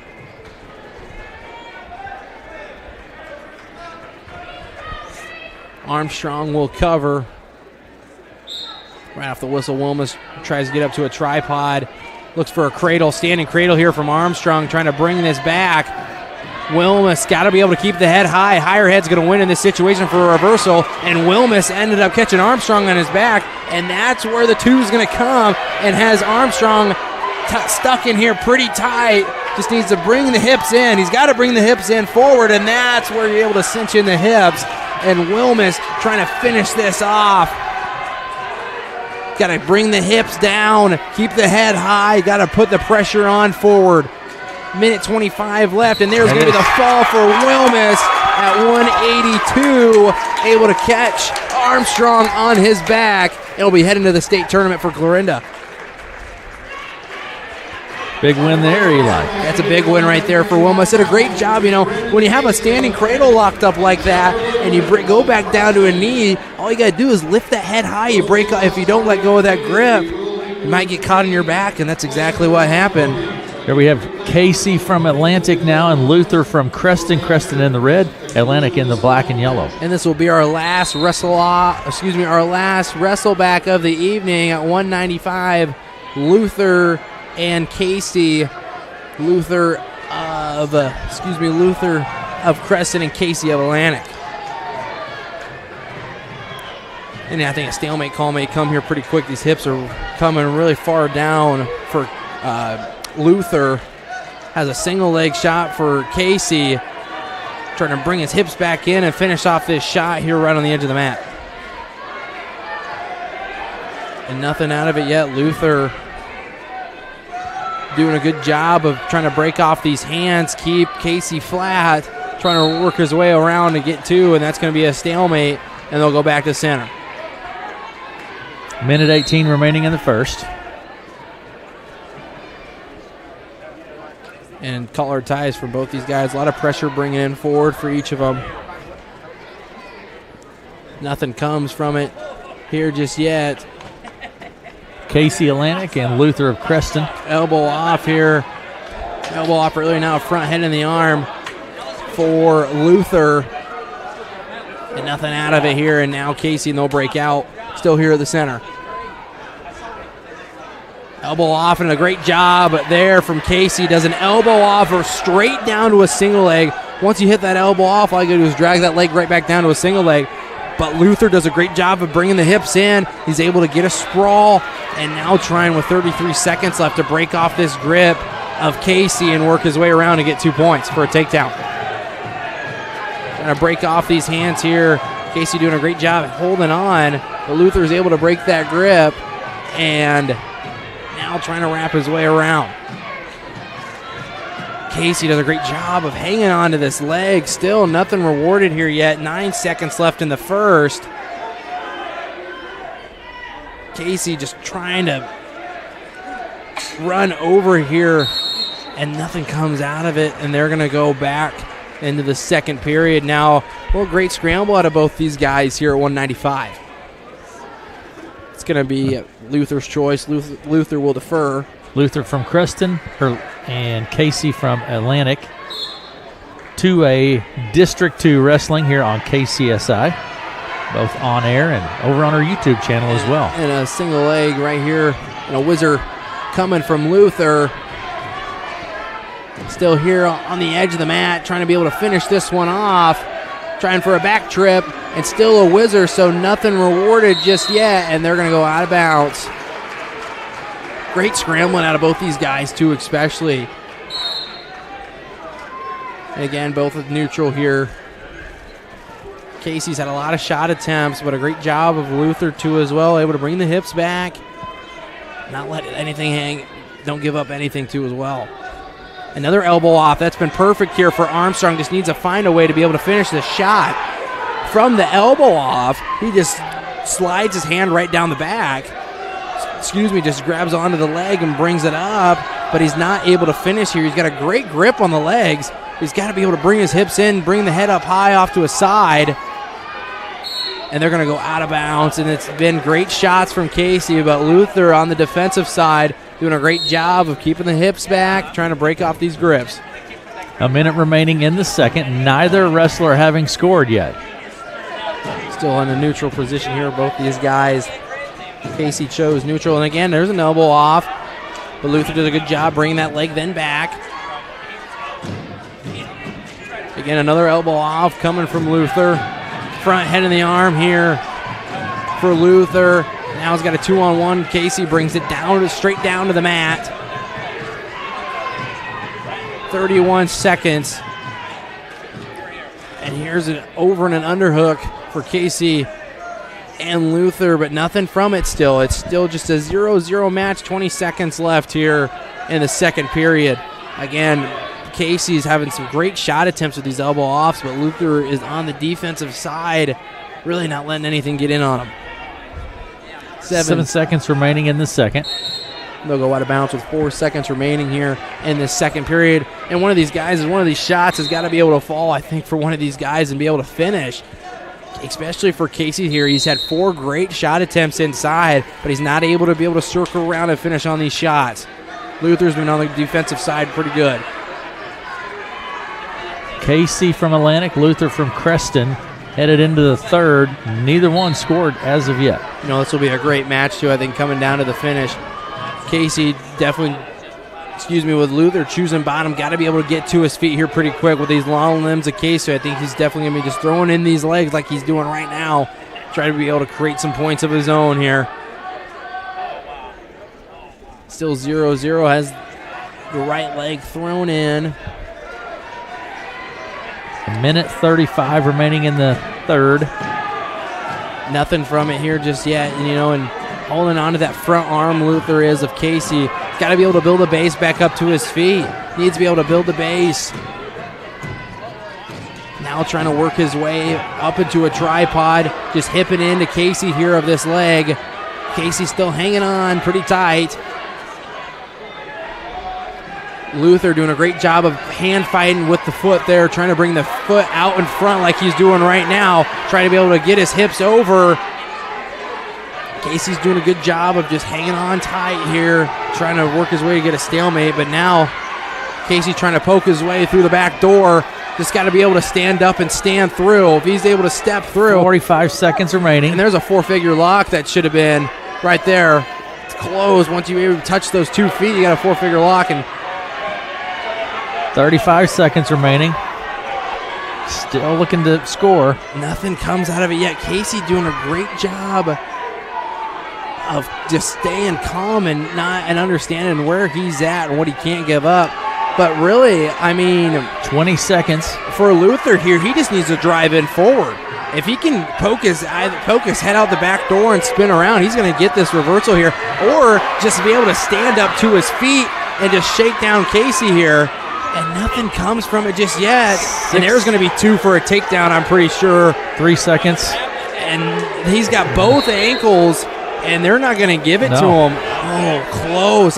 I really think that's 2 for a takedown right there. Ended up having both ankles, and they're not going to give it to him. From our angle here, you could see he had one ankle on the left, one on the right. Nothing out of it. What a great way to finish off this district here in Glenwood, going into overtime, first overtime match of the day. 0-0. And I think the advantage definitely here, the shots from Casey have been great. Just these little elbow off snatches, and nothing reward. That's going to be 2 points right on the edge of the mat and some back points. And that's going to do it here. Casey's able to get the victory. Is going to be heading to the state tournament, and just the whole match He had shot after shot, elbow off after elbow off, down to a snatch single leg, and he's able to finish that one off. Boy, Eli. What a fun way to wrap it up here this evening. Let's take a break, Eli. That's right, and I'll be able to get some tallies up. Let's get some take a break. Yeah, we're going to take a break, and then we'll be back, and I'll kind of have you summarize what has happened here today in Glenwood. Again, 2A District 2 Wrestling in Glenwood just wrapping. Thanks for everyone watching on our YouTube channel. We sure appreciate it. We're going to take a break, and we'll be back after these messages.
For making it possible for us to be here. Barrett Auto Center, Glenwood, Jim Hughes Real Estate, Nelson Boyle and Lorette Funeral Chapel, Shore Motor Company, Clarinda, Cellular Advantage, Red Oak, Glenwood, Shenandoah, and Clarinda, CR Graphics, Red Oak, Easter's True Value, Clarinda, Vetter Equipment, Clarinda and Shenandoah, Aiken Building Center, Corning, Clarinda, Creston and Atlantic, Shenandoah Medical Center, Miller Financial Group and Red Oak, PCSB Bank and Leiden Seeds, our broadcast sponsors this evening. Thanks so much to them.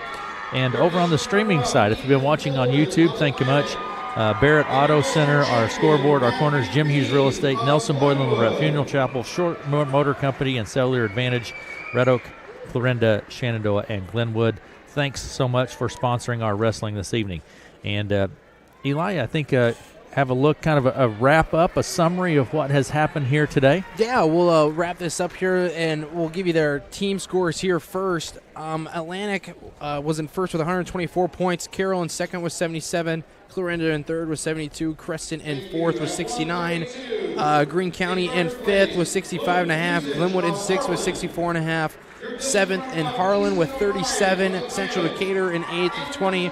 Red Oak in ninth with 19.5. Clark Osceola Murray, was in 10th with 14. In 11th was Southwest Iowa with 12.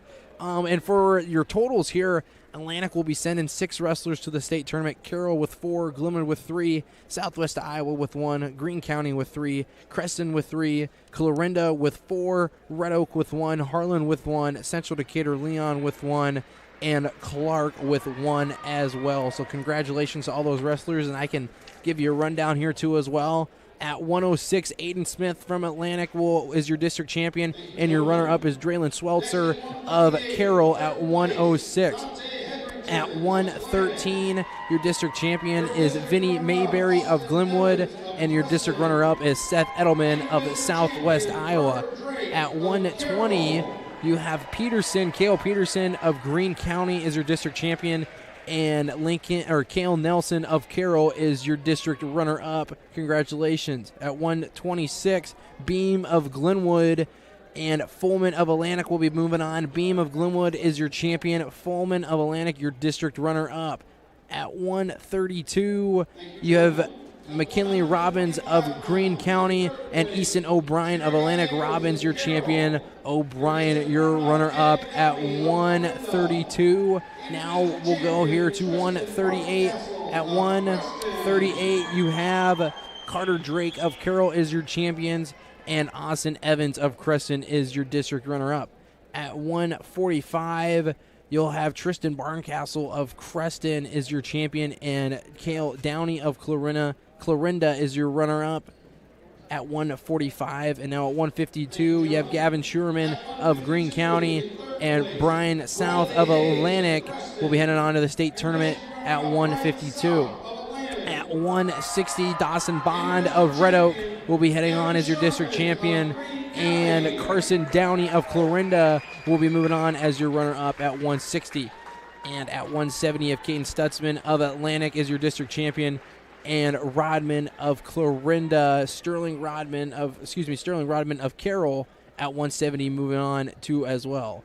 At 182, you have Zane Bettendorf of Harlan as your district champion, and Jace Wilms of Clarinda as 2 moving on as well. And 195, you have CJ Carter of Glenwood as your district champion, and Brendan Casey as your runner-up at 195.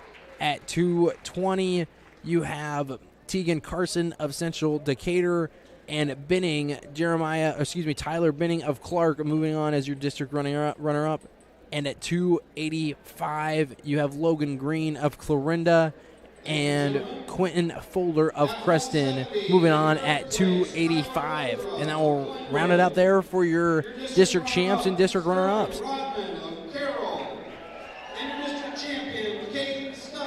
All right, thanks, Eli, for doing that. And I want to say thanks to you for all your hard work, fine work on this. You're going to make a trip to Des Moines now. Yeah, we'll be at Des Moines next week, and it's one of my personal favorite things to do is go up and call state wrestling, so it'll be a great time. All right, that's going to do it for us here in Red Oak this evening. Thanks to Melanie West for running software, Eli for all that you do, Eli for making this possible. And again, say thanks to all of our sponsors, because without them it wouldn't be possible, and sure want to say thanks to them. That's going to do it for us here in Red Oak this evening, and we'll see you again.